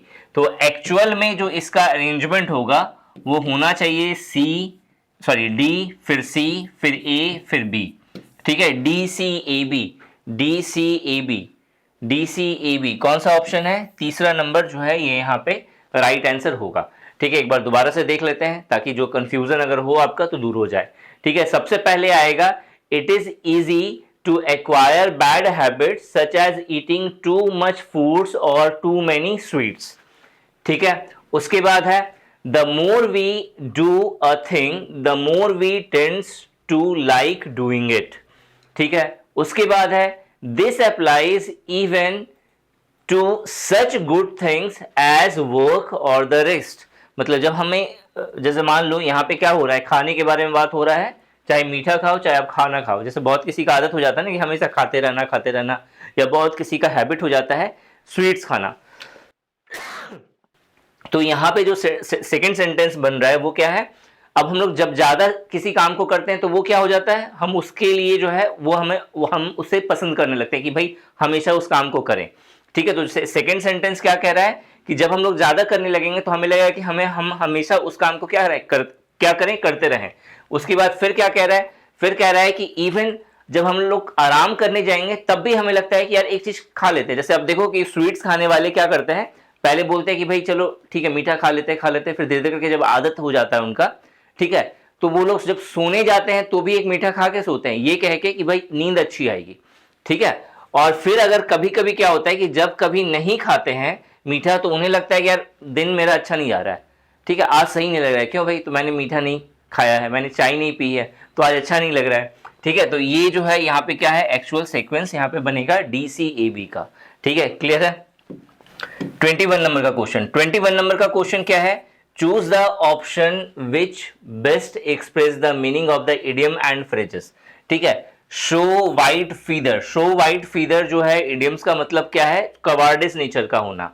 ठीक है, मतलब जो कमजोर हो, जो किसी चीज से डर जाए, ठीक है, जो डरपोक है उसे क्या कहेंगे, कवार्डिस। ठीक है, तो टू शो कवार्डिस यहाँ पे राइट आंसर हो जाएगा। ठीक है, इसके बाद नेक्स्ट क्वेश्चन आते हैं। नेक्स्ट जो क्वेश्चन है वो क्या है, of the 4 given option choose the most appropriate one. Again यहाँ पे आपको 4 सेंटेंस है, आपको समझना है कौन सा सेंटेंस सही है। पहला है वन ऑफ द बॉयज, ठीक है, वन ऑफ द बॉयज, लड़कों में से एक, सही है, in the class was asked to bring a chalk from the staff room। पहला वाला सही लग रहा है। ठीक है, दूसरा वाला देख लेते हैं, one of the boys in the class were asked। ठीक है, अब देखो one of the boys, लड़कों में से एक से बोला गया, तो एक के लिए जब बोला जाएगा, वन के लिए बोला जाएगा तो कभी भी वर नहीं लगेगा, तो ये जो सेंटेंस है वो क्या हो गया, गलत। one of the boys in the class asked, ठीक है, आज नहीं होगा, वर asked होगा, तो ये भी गलत हो गया। One of the boys in the class has asked, ये भी सही नहीं लग रहा है, has asked to bring a chalk from the staff room। तो जो सबसे appropriate है वो कौन सा है, option number 1, one of the boys in the class was asked to bring a chalk from the staff room। ठीक है, नेक्स्ट आते हैं 23 नंबर के क्वेश्चन पे। ये क्वेश्चन पेपर कैसा लग रहा है आपको, क्वेश्चंस का लेवल क्या है, कमेंट सेक्शन में कमेंट करके जरूर बताना, ठीक है। चलो नेक्स्ट क्वेश्चन पे आते हैं, 23 नंबर का क्वेश्चन। 23 नंबर का question again one word substitution है, a process involving too much official formality. जब बहुत ज्यादा ऑफिशियल फॉर्मेलिटी यूज होती है तो उसको हम लोग क्या कहते हैं, रेड टैपिज्म। तो यहाँ पे जो राइट आंसर होगा वो क्या होगा, रेड टैपिज्म, ठीक है। 24 नंबर का क्वेश्चन है, to congratulate someone in a formal manner. अगर हम किसी को कॉन्ग्रेचुलेशन कहेंगे बहुत ही फॉर्मेलिटीज के साथ तो उसे हम लोग क्या कहते हैं, फेलिसिटेट करना, ठीक है। तो इसका जो राइट आंसर हो जाएगा वो क्या होगा, फेलिसिटेट, ठीक है। जो ऑप्शन 4 है वो यहाँ पे क्या हो जाएगा, राइट आंसर हो जाएगा। नेक्स्ट जो है वो है फिल इन द ब्लैंक्स। अगर हम लोग फिल इन द ब्लैंक्स की बात करें क्वेश्चन नंबर 25 की, तो क्वेश्चन नंबर 25 हमें कह रहा है, education can truly dash people to dash on their feet. अपने पैरों पे खड़ा होना, ठीक है। पैरों पे बैठना तो नहीं होता है, पैरों पे खड़ा होना होता है। तो देखो स्टैंड यहाँ पे मेंशन है और कहीं भी मेंशन नहीं है। अब इसको एक बार क्रॉस चेक कर लेना है, education can truly empower people to stand on their feet. तो पहला वाला ऑप्शन जो है एग्जैक्टली फिट हो रहा है, ठीक है। उसके बाद हमें यहाँ पे वन वर्ड सब्स्टिट्यूशन दिया है, the poem, a poem of morning, ठीक है। मॉर्न का मतलब क्या होता है, अगर कोई किसी की डेथ हो गई है तो उसके डेथ सेरेमनी में जो गीत गाया जाता है रोने धोने वाला, ठीक है, उसे हम लोग मॉर्निंग कहते हैं। तो इसका जो राइट आंसर है वो क्या है, एलिजी, ठीक है, ELEGY इसका राइट आंसर होगा। इयोलॉजी का मतलब क्या होता है, गुणगान करना, ये भी बहुत इंपॉर्टेंट है। गुणगान करना मतलब आप किसी की तारीफ कर रहे हो। इवन इयोलॉजी जो है किसी के डेथ पे भी, अगर कोई डेथ कर गया है और आप उसकी पूरी बड़ाई करे जा रहे हो, ठीक है, अगर आप उसकी पूरी बड़ाई कर रहे हो, ये बोल रहे हो कि ये बंदा ऐसा था वैसा था, इसने ये किया, इसने वो किया अपने जीवन में, तो ये क्या हो गया, इयोलॉजी, ठीक है। एलिजी का मतलब क्या हो गया, डेथ के समय जो रोते हैं, ठीक है, जो लोग, जैसे होता है ना एक ऐसा पोएम टाइप का जो एक तरह से करुणामय होता है, जो रोने धोने के लिए यूज होता है, ठीक है, तो उसे हम लोग क्या कहते हैं, एलिजी कहते हैं, ठीक है। ईपीटैफ क्या होता है, जब कोई पर्सन डेथ कर जाता है तो उसका जो, जैसे कोई स्टोन है, जैसे कोई यहाँ पे ग्रेवयार्ड है तो यहाँ पे एक स्टोन में उसके ऊपर में जो लिखा हुआ रहता है उसके बारे में, उसे हम लोग क्या कहते हैं, ईपीटैफ कहते हैं, ठीक है।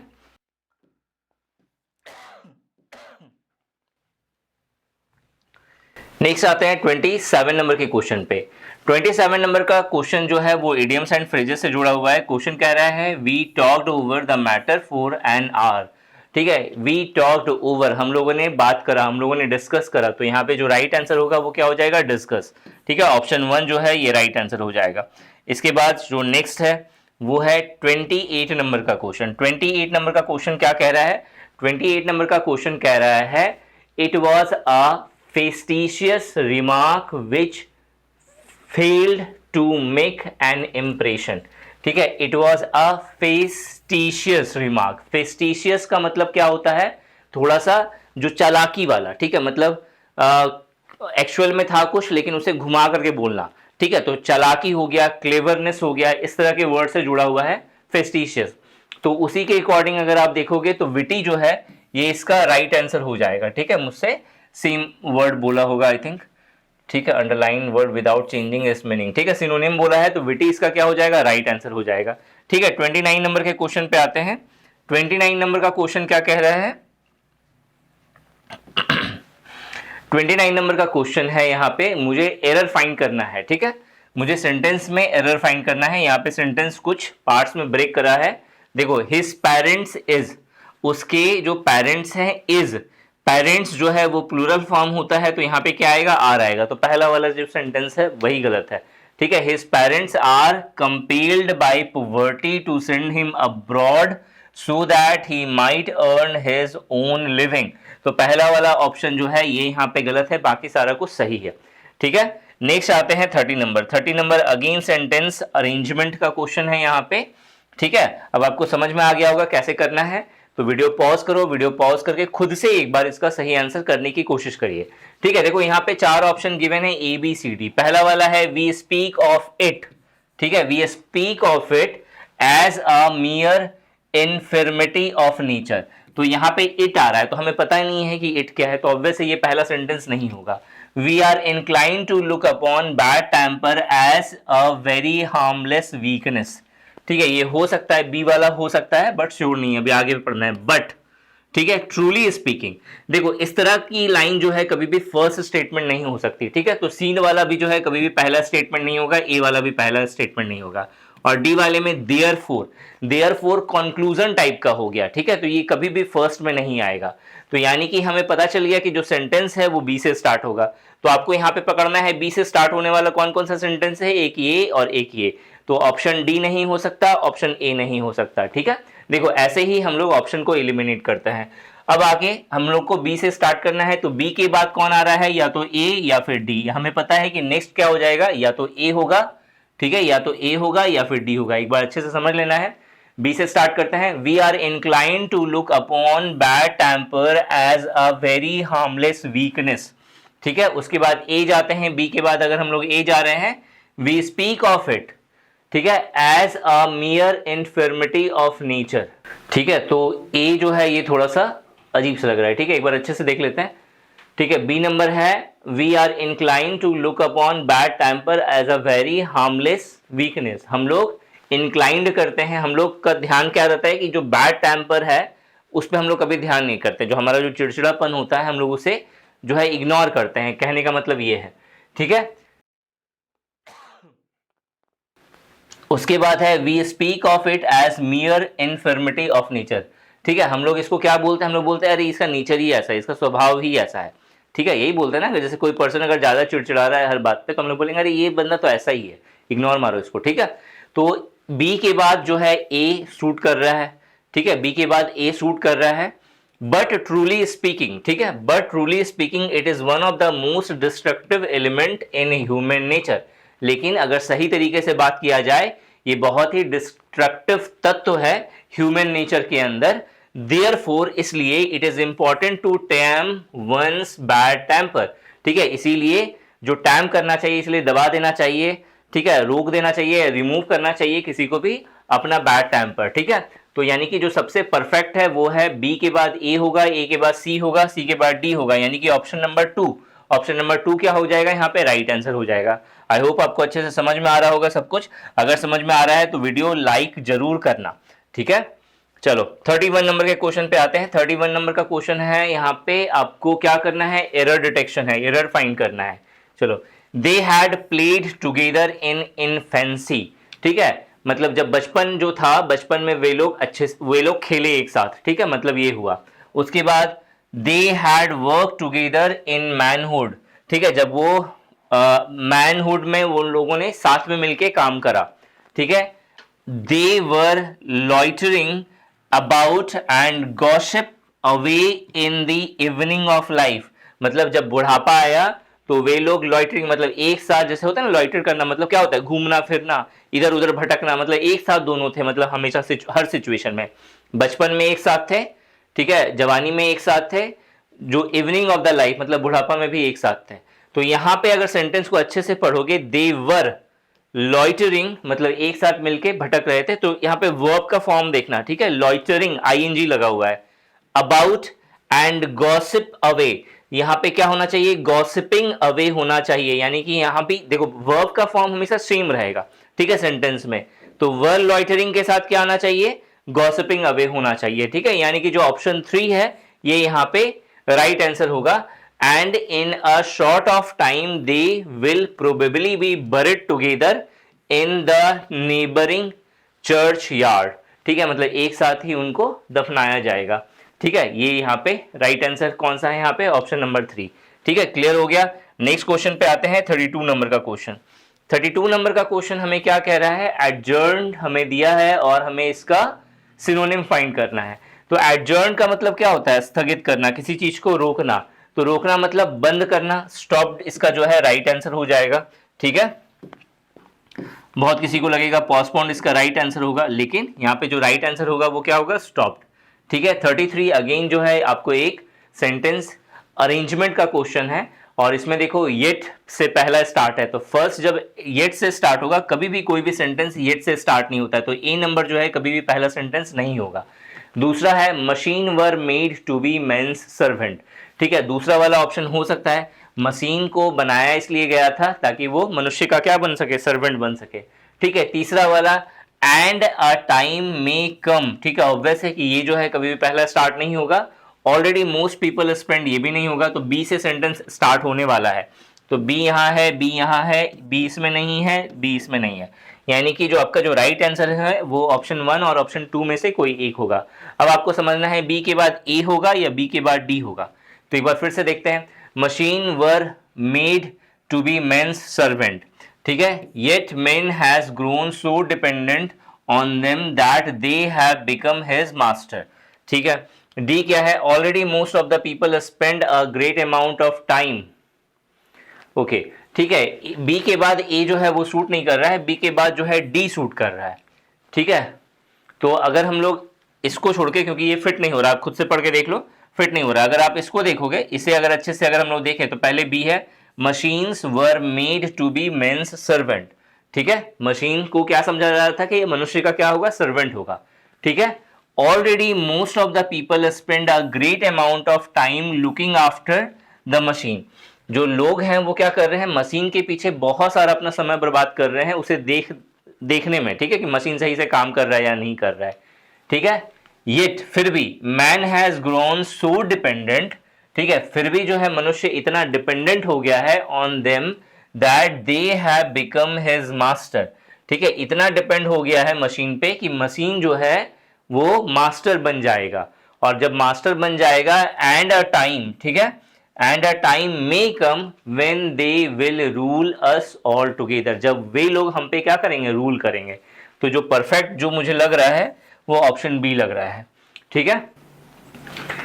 इसको अगर देखें तो सबसे पहले है B, machine were made to be men servant, yet man has grown so dependent on them that they have become his master, okay, already grown so dependent on them that they have become his master. Already most of the people spend a great amount of time looking after the machine and a time may come, okay, ठीक है। इसका जो right answer होगा ये option 2 नहीं होगा, option A होगा, क्योंकि ऑप्शन ए जो है ज़्यादा सुटेबल है, ठीक है। एक बार फिर से देखो यहाँ पे अच्छे से समझ में आ जाएगा, ठीक है। दोबारा से हम लोग देखते हैं इस क्वेश्चन को, ठीक है। सबसे पहले किससे स्टार्ट होगा, बी से। तो machine were made to be men's servant, ठीक है, मशीन जो है वो मेंस का सर्वेंट है, ठीक है। यहाँ पे बनाया गया था ये सोच के कि वो आदमी का क्या बनेगा, सर्वेंट बनेगा, ठीक है। येट, ठीक है, देखो यहाँ पे क्या है, कॉन्ट्रोडिक्ट कर रहा है सेंटेंस। यहाँ पे क्या कह रहा है, यहाँ पे कह रहा है कि मशीन जो है उसे किस लिए बनाया गया था, ताकि वो मनुष्य का क्या बने, सर्वेंट बने, ठीक है, समझना, ठीक है। तो ये एक सेंटेंस है जो एक पॉजिटिव दे रहा है, लेकिन इसको कॉन्ट्रडिक्ट करते हुए एक और सेंटेंस ए वाला है, येट फिर भी, man has grown so dependent, लेकिन मैन जो है वो इतना डिपेंडेंट हो गया है ऑन देम, उन पर, that they have become his master, ठीक है, कि वो जो है मनुष्य का क्या बन जाएगा, मास्टर बन जाएगा, ठीक है। तो बी के बाद ए परफेक्ट फिट हो रहा है ऑलरेडी, ठीक है। अब यहां से इसका जो है एक आप समझ लो एक तरह से एग्जांपल आ गया, already most people spend a great amount of time looking after the machine, ठीक है। ऑलरेडी बहुत सारे लोग ऐसे हैं जो मशीन की देख रेख में अपना बहुत सारा समय जो है बर्बाद करते हैं, ठीक है। और यहीं से कंक्लूड हुआ है फिर C, and a time may come when they will rule us all together, यानी कि ऑप्शन 1 जो है वो राइट आंसर होगा, ठीक है। देखो ऐसे ही गेस किया जाता है, तो कभी भी अगर आपका आंसर अगर आपको लग रहा है सही है तो एक बार क्रॉस चेक जरूर करें, उससे बहुत बेनिफिट होगा, उससे आपको समझ में आएगा कि आपका क्वेश्चन जो आपने जो किया है, कंक्लूजन निकाला है, वो 100% सही है या नहीं, ठीक है। अब यहाँ पे देखो हमें क्या करना है, मोस्ट एप्रोप्रिएट वन चूज करना है, ठीक है। हार्डली के साथ सेंटेंस स्टार्ट है, तो हार्डली का स्ट्रक्चर देखो, ये सारे रूल्स एंड रेगुलेशंस हमने पूरे जो है पूरा एक वीडियो है कोर्स के अंदर में, सुप्रीम कोर्ट जूनियर असिस्टेंट का जो पूरा पैकेज है, फुल पैकेज कोर्स बहुत ही अफोर्डेबल प्राइस पे है। आप चाहें तो निशांति अकेडमी एप्लीकेशन डाउनलोड करके जो है आप चेक कर सकते हो कोर्स की प्राइस, उस पर भी हम भी अभी होली 30 का कूपन कोड चल रहा है, ठीक है। अगर आप होली 30 का कूपन कोड यूज करोगे उस कोर्स के लिए, ठीक है, होली 30 HOLI30 होली 30 का कूपन कोड यूज करोगे तो आपको 30% और ऑफ मिल जाएगा, तो एक बार जरूर चेकआउट करना, ठीक है। कोर्स बहुत अच्छे से डिजाइन करा गया है, बहुत ही डेडिकेटेड कंटेंट है आपका यहाँ पे, और आपका प्रिपरेशन बहुत ही सटीक वे में इस कोर्स के थ्रू हो जाएगा, ठीक है। कोर्स के बारे में थोड़ा सा अगर मैं बताऊं तो यहाँ पे जो कंटेंट होगा वो 3 फॉर्मेट में है, एक है वीडियो क्लासेस, दूसरा है नोट्स और तीसरा है टेस्ट सीरीज। जो वीडियो क्लासेस होंगी वो भी 2 पार्ट्स में डिवाइडेड है, एक है रिकॉर्डेड सेशन और दूसरा है लाइव सेशन। कुछ चीज़ें ऐसी हैं जो हमेशा एक जैसी रहती हैं, ठीक है। जैसे हिस्ट्री का जो कॉन्सेप्ट होगा वो हर जगह पे सेम रहेगा, ठीक है। इंग्लिश ग्रामर के रूल्स होंगे वो हर जगह पे सेम रहेगा। तो ये सब की रिकॉर्डेड सेशंस है, ठीक है। और दूसरा है लाइव सेशन। कुछ चीज़ें ऐसी होती हैं जो आपको लाइव समझ में आता है, जैसे कि क्वांट का सेक्शन हो गया, एप्टीट्यूड का जो सेक्शन हो गया, वो आपको लाइव ज़्यादा अच्छे से समझ में आएगा। तो हालांकि क्वांट का हम लोगों ने रिकॉर्डेड भी आपको दिया है और लाइव भी क्लासेस चल रही हैं इसकी, ठीक है। इसके अलावा जो पीडीएफ नोट्स है वो बाइलिंगुअल है, हिंदी इंग्लिश दोनों में है। तो अगर हिंदी मीडियम के भी अगर आप स्टूडेंट हो, हालांकि ये पेपर जो है कम्प्लीटली इंग्लिश में रहेगा, लेकिन फिर भी अगर आप हिंदी मीडियम के स्टूडेंट हैं तो आपको उस नोट से बहुत अच्छे से चीज़ें समझ में आएंगी, ठीक है। नोट्स डाउनलोडेबल फॉर्मेट में है, नोट्स बहुत आसानी से आप डाउनलोड कर सकते हो और उसका प्रिंट निकाल के चाहोगे आप हार्ड कॉपी में पढ़ना वो भी पॉसिबल है। टेस्ट सीरीज की बात करें तो यहाँ पे 3 तरीके का टेस्ट आपको मिलता है। एक है topic wise test. Topic wise test का मतलब आप किसी पर्टिकुलर टॉपिक को अगर आपने कवर कर लिया तो आप उसका टेस्ट दे सकते हैं। दूसरा होता है सब्जेक्ट वाइज टेस्ट। आपका पूरा का पूरा एक एप्टीट्यूड सेक्शन कवर हो गया, ठीक है, या पूरा का पूरा इंग्लिश कवर हो गया, तो पूरा इंग्लिश पे बेस्ड आपका टेस्ट है, ठीक है। और तीसरा जो है जिस तरीके से क्वेश्चन पेपर दिया जाएगा उस तरीके का टेस्ट है। तो बहुत ही जेन्युइन कंटेंट यहाँ पे दिया गया है अफोर्डेबल प्राइस पे, ताकि सारे बच्चे अफोर्ड कर सकें। उस पर भी अभी डिस्काउंट चल रहा है, तो आप चाहें तो रजिस्टर्ड हो सकते हैं। बहुत सिंपल है, आपको nishantiacademy.com साइट पे जाना है या फिर निशांति अकेडमी का एप्लीकेशन डाउनलोड करना है। वहाँ पे आपको ऑल कोर्सेज के अंदर supreme court junior court assistant का आपको कोर्स दिख जाएगा। और अधिक अगर आपको कुछ डाउट हो, कोई इशू है या कुछ और जानकारी चाहिए तो मेरा व्हाट्सअप नंबर आपको स्क्रीन पे दिख रहा होगा। आपको सिंपली क्या करना है, इस व्हाट्सअप नंबर पे सिंपली मैसेज कर दीजिए कि मुझे सर इस कोर्स के बारे में जानना है, मैं परचेज करना चाहता हूँ। तो जो एग्जीक्यूटिव होंगे वो बहुत अच्छे से आपको एक्सप्लेन कर देंगे और गाइड कर देंगे, ठीक है। चलो इस क्वेश्चन पे हम लोग आते हैं। देखो इस क्वेश्चन में क्या है कि आपको यहाँ पे जो क्वेश्चन दिया गया है वो आपको फाइंड करना है कि क्या कौन सा इसमें परफेक्ट होगा। तो याद रखना, हार्डली से जब कभी भी सेंटेंस स्टार्ट होगा, ठीक है, हार्डली से जब कभी भी सेंटेंस स्टार्ट होगा तो अपने बाद में वो हैड लेगा, ठीक है। और ये कॉम्प्लेक्स सेंटेंस का पार्ट होता है तो व्हेन लेता है बीच में कहीं पे, ठीक है। तो बस आपको इस चीज को रिकॉग्नाइज करना है। हार्डली से स्टार्ट हो रहा है, हैड लिया है। हार्डली से स्टार्ट हो रहा है, दे लिया है, तो ये नहीं होगा।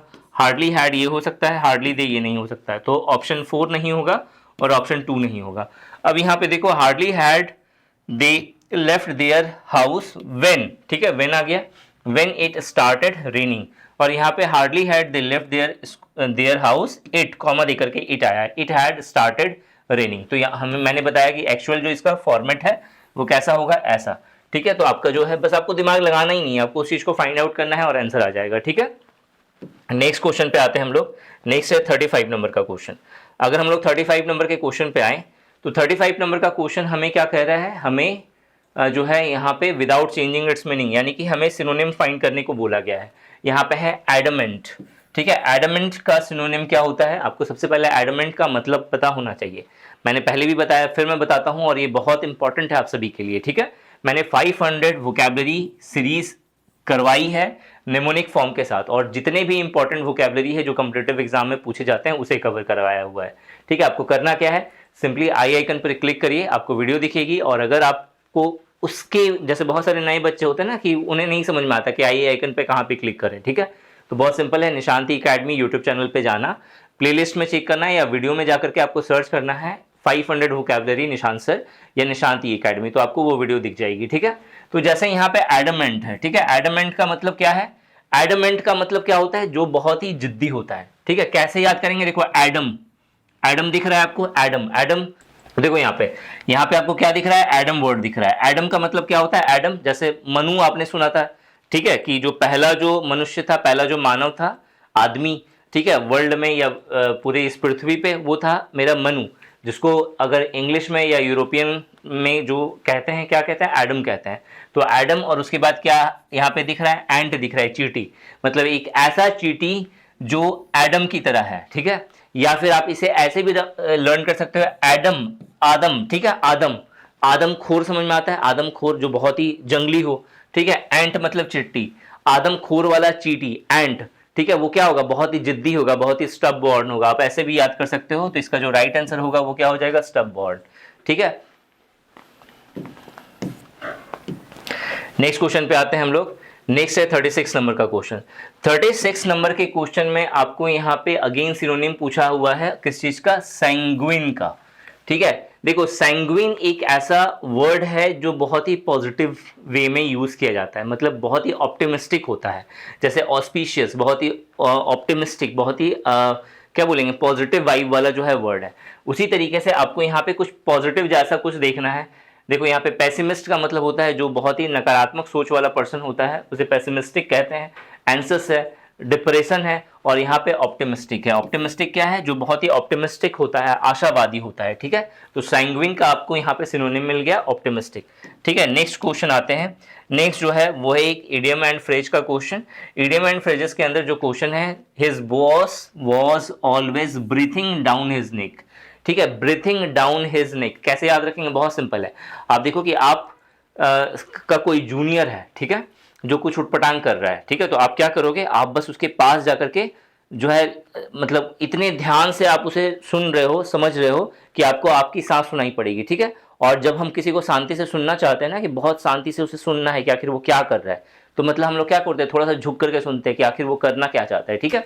तो मतलब क्या है, यहाँ पे एक पर्सन है, ठीक है, जैसे मान लो ये एक पर्सन है, ठीक है, और आपको देखना है, जैसे मान लो ये आपका एम्प्लॉय है और आप उसके बॉस हो, ठीक है, तो आप क्या करोगे, आप इसके पे निगरानी रखना है, तो क्या करोगे, आप बस इसके पास में रहोगे और कान लगा के सुनते रहोगे कि ये क्या कर रहा है, ठीक है।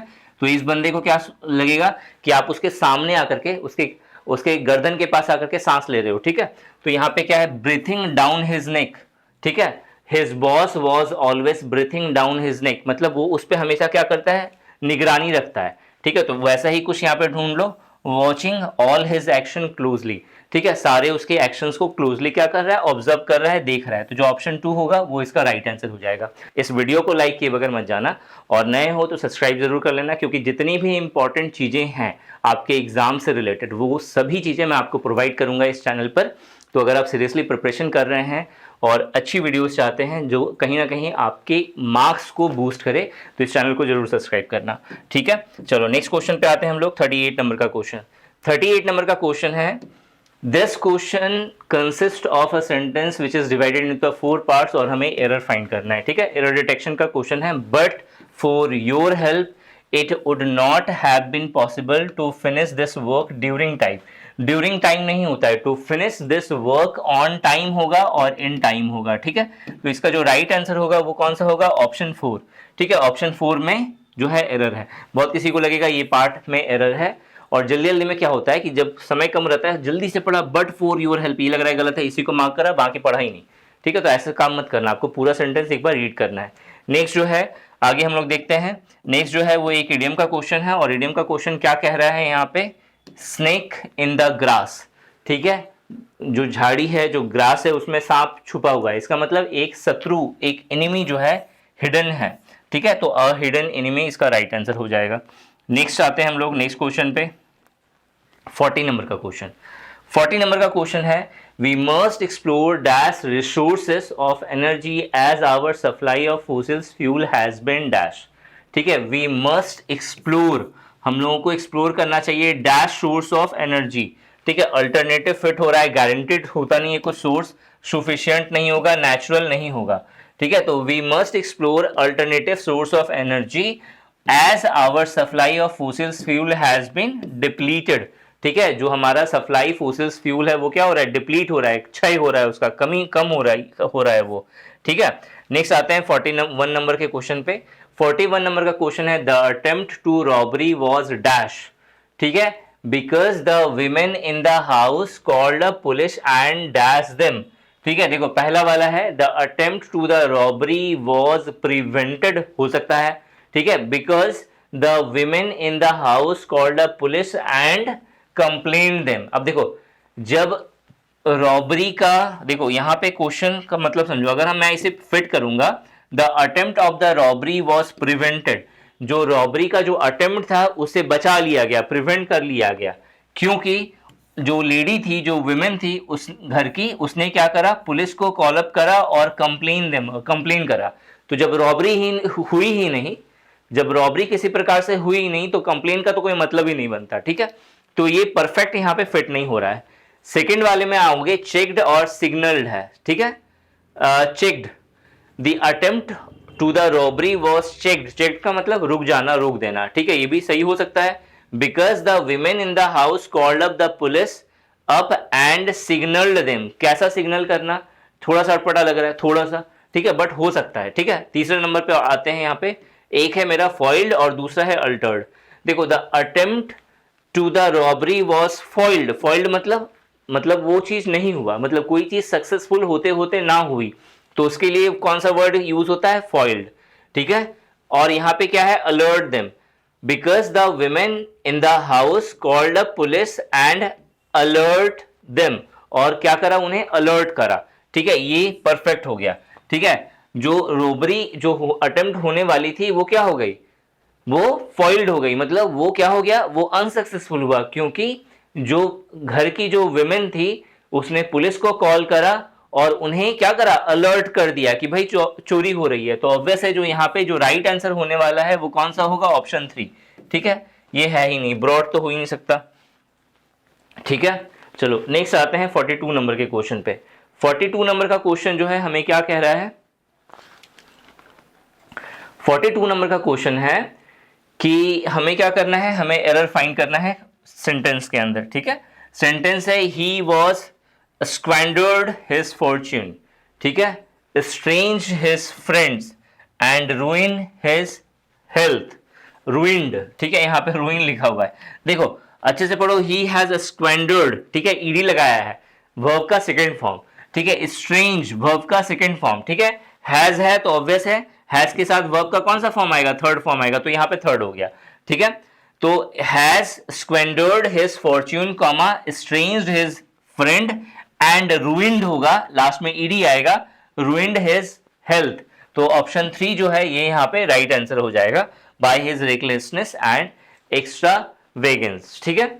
नेक्स्ट आते हैं हम लोग 43 नंबर क्वेश्चन। 43 नंबर का क्वेश्चन क्या है, 43 नंबर का जो क्वेश्चन है हमें क्या करना है, अपोजिट मीनिंग फाइंड करना है, एक्सेलरेट करना, एक्सेलरेट मतलब किसी चीज को बढ़ाना, तो यहाँ पे क्या आ जाएगा, रिटार्ड से मिलता जुलता वर्ड आ जाएगा, चेक, चेक का मतलब क्या होता है, रोक देना, तो रिटार्ड करना मतलब कम करना, रोकना नहीं, स्लो कर देना, समझ में आ रहा है, कंट्रोल करना हो सकता है, ठीक है, स्लैकन है, ठीक है, स्लैकन है, और सुपरवाइज है, सुपरवाइज मतलब देखना, ठीक है, ऑब्जर्व करना या निगरानी रखना, तो ये तो होगा नहीं।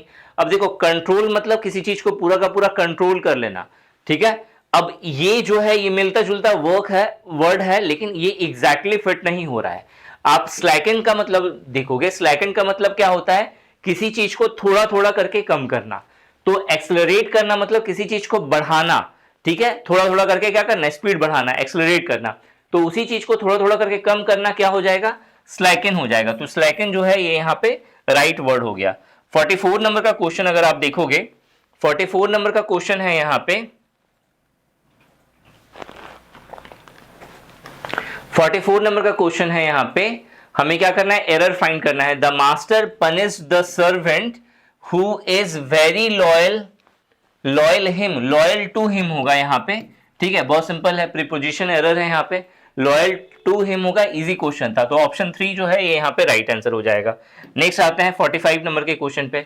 45 नंबर का जो यहां पे क्वेश्चन है वो क्या है, वो है यहां पे क्या कह रहा है, हमें अपोजिट इन मीनिंग फाइंड करना है, इंजीनियस का, ठीक है, इंजीनियस मतलब जो जरूरत से ज्यादा जीनियस है, जो अपना दिमाग लगाता है, जो तिड़कम लगाता है, उसे क्या बोलते हैं, इंजीनियस कहते हैं, ठीक है। तो यहां पे इंजीनियस का अपोजिट क्या हो जाएगा, डिसीटफुल, डिसीटफुल मतलब जो थोड़ा सा कुशल है, किसी चीज को बहुत अच्छे से कर सकता है, उसे क्या कहेंगे, डिसीटफुल कहेंगे। नेव नहीं हो सकता, जो नया नौसिखिया होता है उसके लिए नेव वर्ड यूज करते हैं। इनोसेंट नहीं हो सकता, ठीक है। और फिर यहाँ पे कैंडिड है, कैंडिड का मतलब क्या हो गया, फ्रैंक, फ्रेंडली, ठीक है, तो ये भी नहीं होगा, तो जो राइट आंसर है वो क्या है, डिसीटफुल है, ठीक है।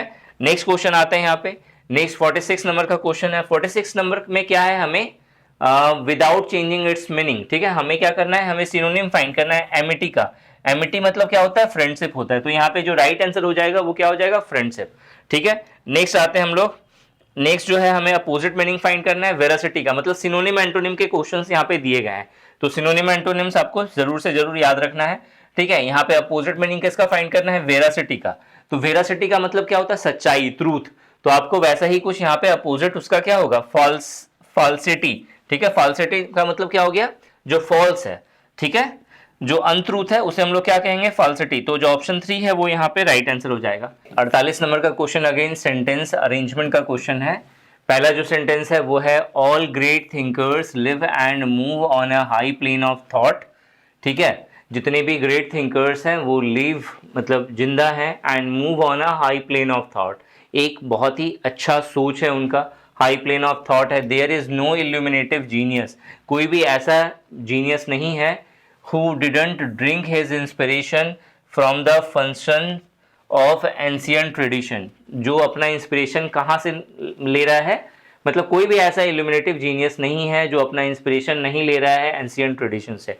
दूसरा जो है यहाँ पे सेंटेंस हो गया, it is only there that they can breathe, केवल यही तरीका है जिससे वो ब्रीथ ले रहे हैं, मतलब यानी कि वो जिंदा है। It may be a spiritual और इंटेलेक्चुअल प्राइड, वो स्पिरिचुअल प्राइड भी हो सकता है, इंटेलेक्चुअल प्राइड भी हो सकता है, that is endangered on the high plane of intellectual life. अब देखो सी और डी कभी भी पहला सेंटेंस नहीं हो सकता, ठीक है। ए परफेक्टली फिट बैठ रहा है कि सेंटेंस का सबसे पहला लाइन कौन होगा, ए। बी हो सकता है बट श्योर नहीं है, क्योंकि there is no illuminative genius who didn't drink his inspiration, ठीक है। तो मतलब अगर देखा जाए पहला वाला ज्यादा परफेक्ट है दूसरे वाले के कंपैरिजन में। तो अब देखो बी से तो स्टार्ट है भी नहीं कोई भी, ए से स्टार्ट है, यानी कि डी जो है पहला सेंटेंस नहीं होगा। अब अगर अच्छे से पढ़ोगे, जब आप रीड करोगे तो देखो एकदम ऑर्डर में लिखा हुआ है। यहाँ पे पहला लाइन है all great thinkers live and move on a high plane of thought, मतलब जितने भी थिंकर्स है, ग्रेट थिंकर्स है, ठीक है, जितने भी अच्छे लोग स्कॉलर्स हैं, वे सभी जो है उनका जो है लेवल क्या होता है, थॉट ऑफ लेवल बहुत हाई होता है। There is no illuminative genius, कोई भी ऐसा जीनियस नहीं है who didn't drink his inspiration, जो अपना इंस्पिरेशन नहीं पीता। कैसा inspiration, from the function of ancient tradition, मतलब कहने का मतलब ये है कि कोई भी ऐसा जीनियस अभी तक पैदा नहीं हुआ जो अपना इंस्पिरेशन कहाँ से नहीं लेता, पास से नहीं लेता। मतलब आपको लगता है कि अगर आप जीनियस हैं, ठीक है, आपको लगता है कि आप बहुत अच्छे स्कॉलर हो, ठीक है, तो ऑब्वियस है आपका कोई ना कोई आइडियल होगा जो आप अपने अपने पास्ट की हिस्ट्री से उठाया हो कि भाई ये है जिसे मैं फॉलो करूंगा अपने जीवन में, ठीक है। और उसके बाद फिर तीसरा लाइन है it is only there that they can breathe, ठीक है, यही कारण है जिसकी वजह से वो ब्रीथ कर रहे हैं, मतलब वो जिंदा है। और चौथा है इट मे बी स्पिरिचुअल, अब ये जो है, अब ये जो थिंकर्स होगा, ये जो इंस्पिरेशन होगा वो क्या हो सकता है, स्पिरिचुअल प्राइड हो सकता है उनके लिए, इंटेलेक्चुअल प्राइड हो सकता है, मतलब आपको लगता है कि ये बंदा सही है। अगर आप आइंस्टाइन को फॉलो करोगे तो आपको लगेगा कि नहीं भाई ये इस तरीके का सोचता था इसलिए मैं भी वैसे सोचूंगा। अगर आप किसी स्पिरिचुअल गुरु को फॉलो करोगे तो बस आपका वही लगेगा कि नहीं भाई ये इस तरीके से शांत रहता है इसीलिए मैं इसे फॉलो करूंगा, ठीक है। तो इस तरीके का यहाँ पे मेंशन है that is engendered on the high plane of intellectual life. तो बहुत सिंपल है, पहले ए होगा, फिर बी होगा, फिर सी होगा, फिर डी होगा, यानी कि जो पहला ऑप्शन है वो यहाँ पे राइट आंसर हो जाएगा। नेक्स्ट आते हैं हम लोग 49 नंबर के क्वेश्चन पे।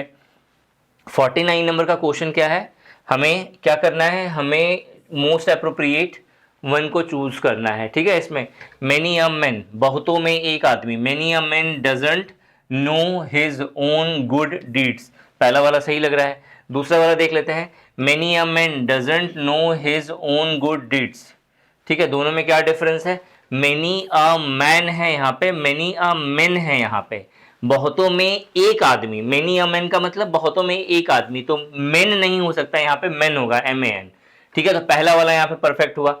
तीसरा वाला देखो, मेनी मेन, ठीक है, डजंट, मेनी मेन मतलब बहुत सारे लोग, उसके साथ डज नहीं आएगा, डू आएगा, तो ये गलत है।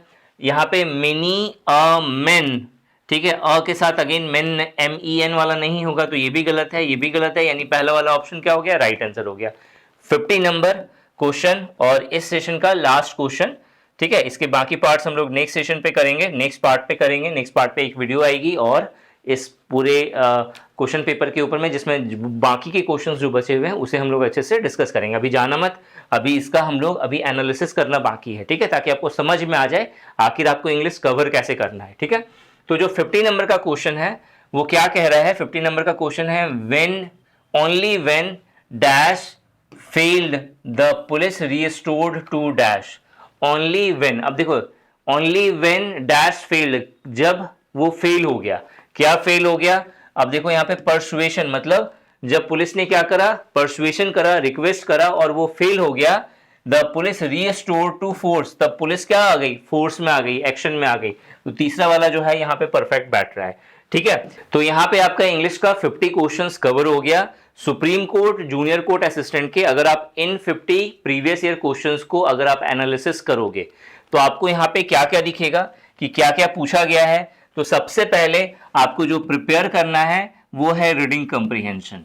ठीक है, रीडिंग कॉम्प्रिहेंशन आपको पता होना चाहिए, और वो भी किस तरीके का यहाँ पे पूछा गया है, अच्छी क्वालिटी का पूछा गया है। मतलब आपको रीडिंग कॉम्प्रिहेंशन एटलीस्ट कोशिश करिए कि 100 रीडिंग कॉम्प्रिहेंशन अलग अलग वेराइटीज के आप अच्छे से करो, जहाँ पे वो बहुत अच्छे से आपको पैरा दिया हो लंबा चौड़ा, आपको उसे एनालिसिस करके जो है उस पैरा को रीड करके समझ के आपको उसके आंसर्स देने हो, इस तरीके से है। ठीक है, ये चीज क्लियर हो गया, रीडिंग कॉम्प्रिहेंशन करना है। और क्या है, सेंटेंस अरेंजमेंट का क्वेश्चन पूछा गया है, सेंटेंस अरेंजमेंट का क्वेश्चन पूछा गया है। तो आपको नेक्स्ट क्या प्रिपेयर करना है इंग्लिश के अंदर, सेंटेंस अरेंजमेंट। इसके अलावा अगर नेक्स्ट हम लोग बात करें, ठीक है, आप देखो सिनोनिम एंड एंटोनिम पूछे गए हैं। ठीक है, सिनोनिम्स एंड एंटोनिम्स के क्वेश्चन पूछे गए हैं। ठीक है, तो आपको ये प्रिपेयर करना है। वन वर्ड सब्स्टिट्यूशन पूछा गया है, आपको ये प्रिपेयर करना है। इडियम्स एंड फ्रेजेस पूछा गया है, आपको ये प्रिपेयर करना है। ठीक है, इसके अलावा देखा जाए तो फिल इन द ब्लैंक्स के क्वेश्चन है। ठीक है, ब्लैंक्स के क्वेश्चन है। इसके अलावा अगर मैं बताऊं, ठीक है, इतना सब कुछ हो गया। हम लोगों ने और क्या देखा कि जो सुप्रीम कोर्ट जूनियर असिस्टेंट का जो पेपर है, इसके अंदर और क्या पूछा गया है, एरर डिटेक्शन का क्वेश्चन है। ठीक है, एरर डिटेक्शन का क्वेश्चन पूछा गया है।